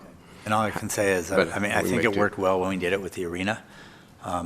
Anything we did with the arena could be public, so I'm not worried about the ad hoc. Yeah, remember, ad hocs now under our rules, it's all public. We're not doing anything I think that's private. actually better in this circumstance, in this situation of how we would do it. Okay, so that's. Thank you. For further discussion. Councilmember Ashby. Thanks, Mayor. I am tentative on, I'm going to support it, but it lacks so much detail because the detail is yet to come that maybe I'm a little where Councilmember Schneers, I'm not sure about the mechanism, but I get nervous about these things when it's sort of like we decide who we're going to go with, but then after we decide that, we decide what we're going to do, right? It's like picking a dancing partner before you know what kind of dance they're good at or if you really work together. So I am a little concerned about that. And the best way that I know how, or that I think you're hearing from the two senior council members and Councilmember Schneer and I, some tentativeness to the process and some concern about, based on our experience, about what happens in those next 90 days and how sometimes it works and sometimes it doesn't. So I, for one, like him, want to voice a couple of my concerns as one member of this body representing 1/8, all right? So take it for what it's worth. But first of all, I think, I hate the term workers. I hate when we call our employees workers. There's so much more than workers. That's our people. So that's our Sacramento.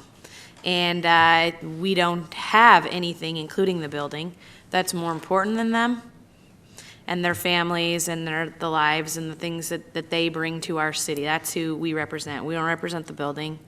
We represent them. So if they get left behind in this, then that's a loss for us and for our city. And I don't think this council would stand for it. And I don't think that that's a win for Sacramento. Second for me is in 7 years being here, I've never, and I've been around them a lot, but always at events on their own turf, I haven't seen the Friends of the Memorial Auditorium worried before. So that's of concern to me too. That's a group that gives endlessly to making sure the Memorial Auditorium is taken care of. And I've seen them at veterans events and I've seen them at graduations and I see them fill the gap for us when we need more volunteers or more help. So I would encourage you to speak with them and talk about what the building means to Sacramento. It's a special building. It's not limited to one piece of the city. You know, Council Member Hanson and I both walked that stage different years as graduates of McGeorge, but I also walked that stage graduating from Sac High.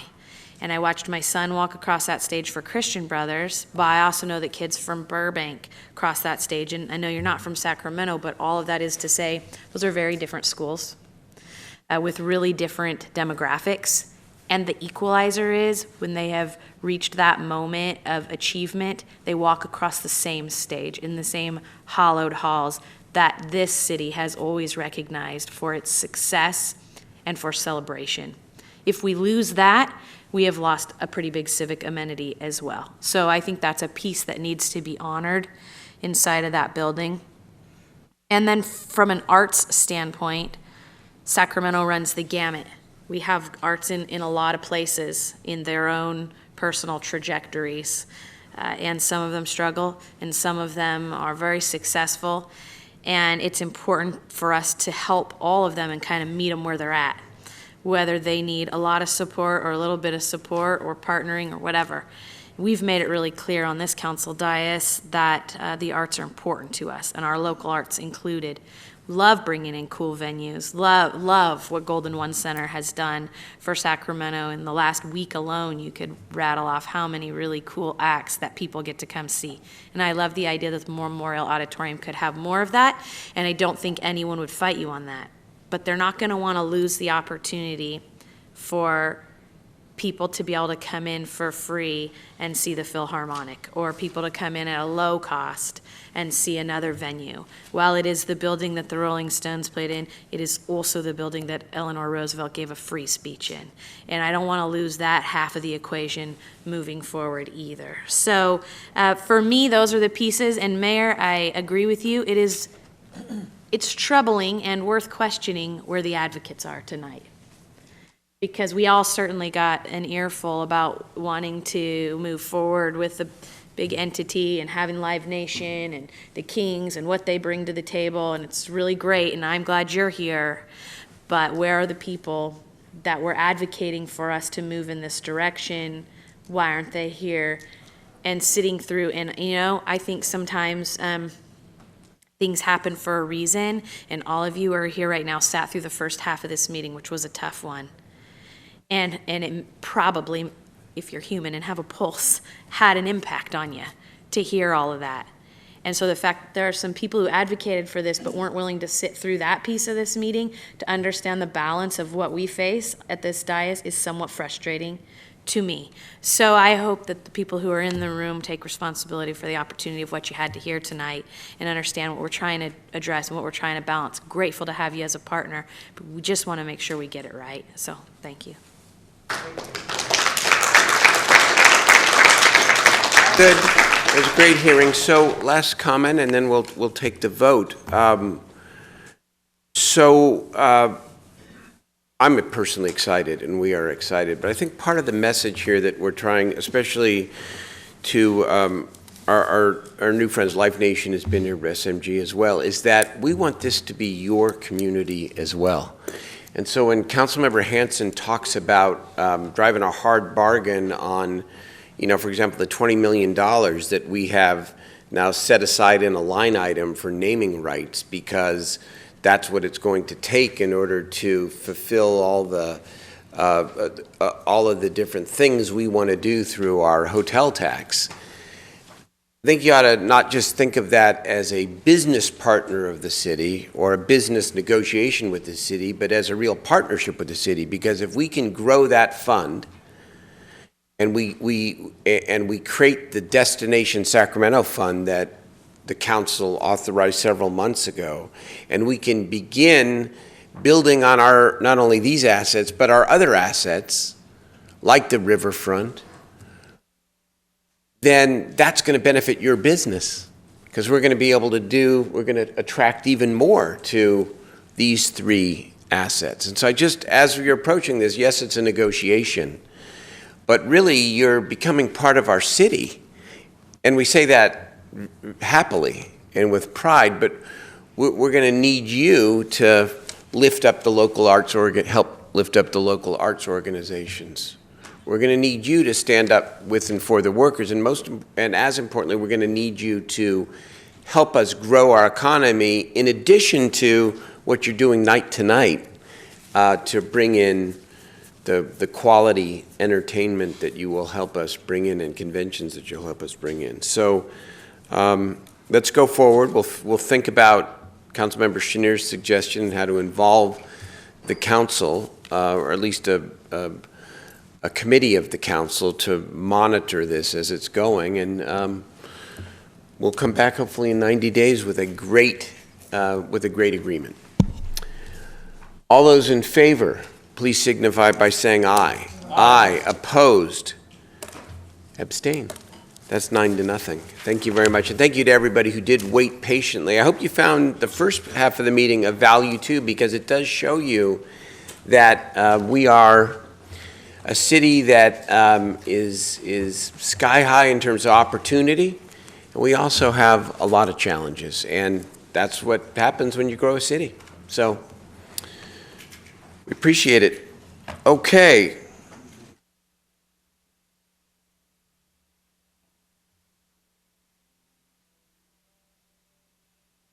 We've got board appointments here, and then we're going to adjourn. Okay.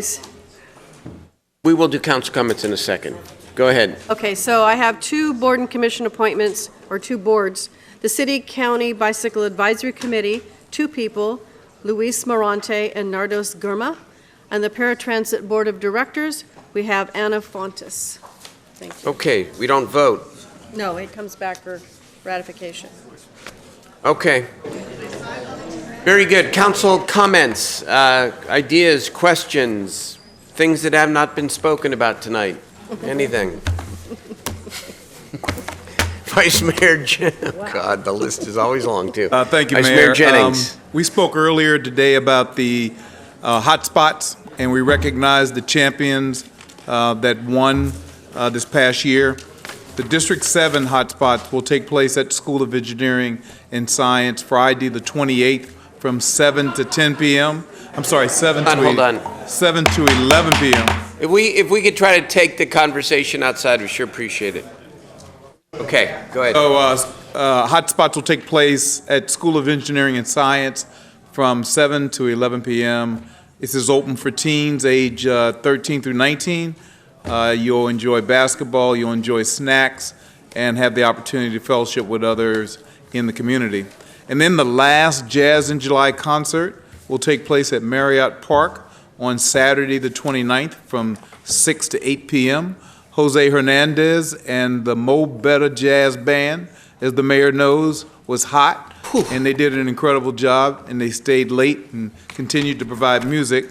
Doug Martin, who is the father of Doug Martin, who plays football for the Tampa Bay Buccaneers, is an incredible guitarist, and he'll be playing at Marriott Park from 6 to 8 p.m. for a smooth evening of jazz and friends. So bring your lawn chairs, come on out for a great time of jazz. Very good, thank you very much. Vice Mayor, Councilmember Harris. Thank you, Mayor. Just one brief comment. I'm pleased to announce that we're going to have our first ever movie night at Gardenland Park in the Gardenland neighborhood. It'll be this Saturday, the 29th.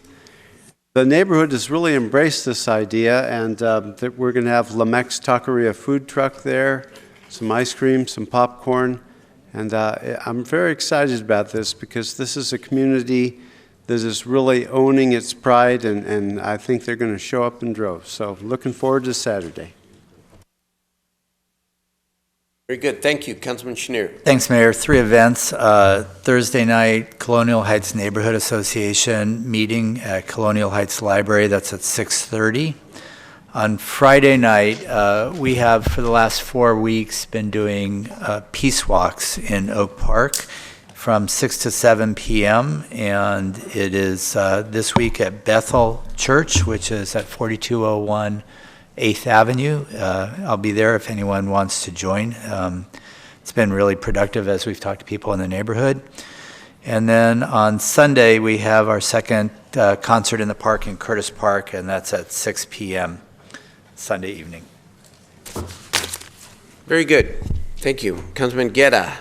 All right, thank you, Mr. Mayor. Just a few events. This Friday, we have Tahoe Park Food Truck event. Come out and join us. Also then on Friday as well, we're going to have the St. Francis Elementary School pool party, also at Tahoe Park, but over at the pool.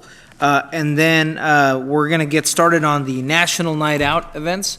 And so come and join us. I think, Mr. Mayor, you joined us last year at the Avondale Glen Elder Neighborhood Association and Southeast Village Neighborhood Association National Night Out event, Tuesday, August 1st at 5:30.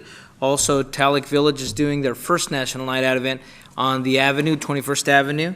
So come out and join us there. And then contact our office in District 6 if you're going to have a National Night Out event. We'd like to help you out and supply you with any glow stick for the kids or any kind of information to be out there. So give us a call at District 6, 808-7006, and participate in National Night Out. Thank you. Could I say real quick, if anyone doing a national night out in any district, please make sure you register with the city so we know where you are and we can come visit.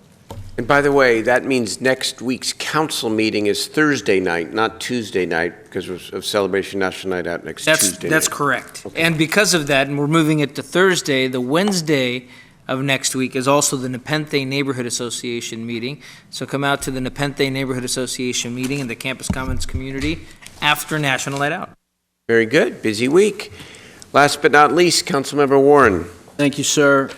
Several announcements. First of all, the Robla Park Barbecue and Movie Night will be held Saturday, July 28th, starting at 7 p.m. We ask you to bring your lawn chairs and blankets, come out and meet your neighbors, say hello, and just come out and enjoy the evening. Second, I would like to, and I had a conversation earlier today with the city manager, I'd like to instruct city manager and city attorney and city auditor really to do a update to the diversity study that was commissioned over a year ago on May 10th of 2016. The council had instructed the city auditor to do a diversity report. Findings came back, and so it's been over a year, so that audit needs to be updated. We got a number of things going on, and so I'd like to instruct that we do that. And then last, I'd like to acknowledge a woman who we knew as one of the dining divas. Her name was Gloria Mae Worstman Glyer. She was a graduate of Sac State and also a graduate of Grant High School, but she was one of the ladies that went around and critiqued our food scene here in Sacramento, and they had quite a reputation for doing a very good job, and so I'd like to really acknowledge her. She stayed active with the Grant High School Alumni Association and really was a part of our community. She passed away on the 19th, I believe, of July. And so, but she was, as I had mentioned, she was a graduate of Sac State in 1952, and then several years prior, graduate of Grant High School. So we're going to miss her, and I wanted to acknowledge that publicly. Thank you. Thank you. And last but not least, I'd like to, in addition to your adjourn in the memory of Senator Dave Cogdill, who was my colleague from Merced and the Republican leader during the 2009 budget crisis, the winner of the 2010 John F. Kennedy Profile and Courage Award. This is a gentleman whose politics were the exact opposite of mine, and who gave up his career to support tax increases to literally save the state of California from bankruptcy.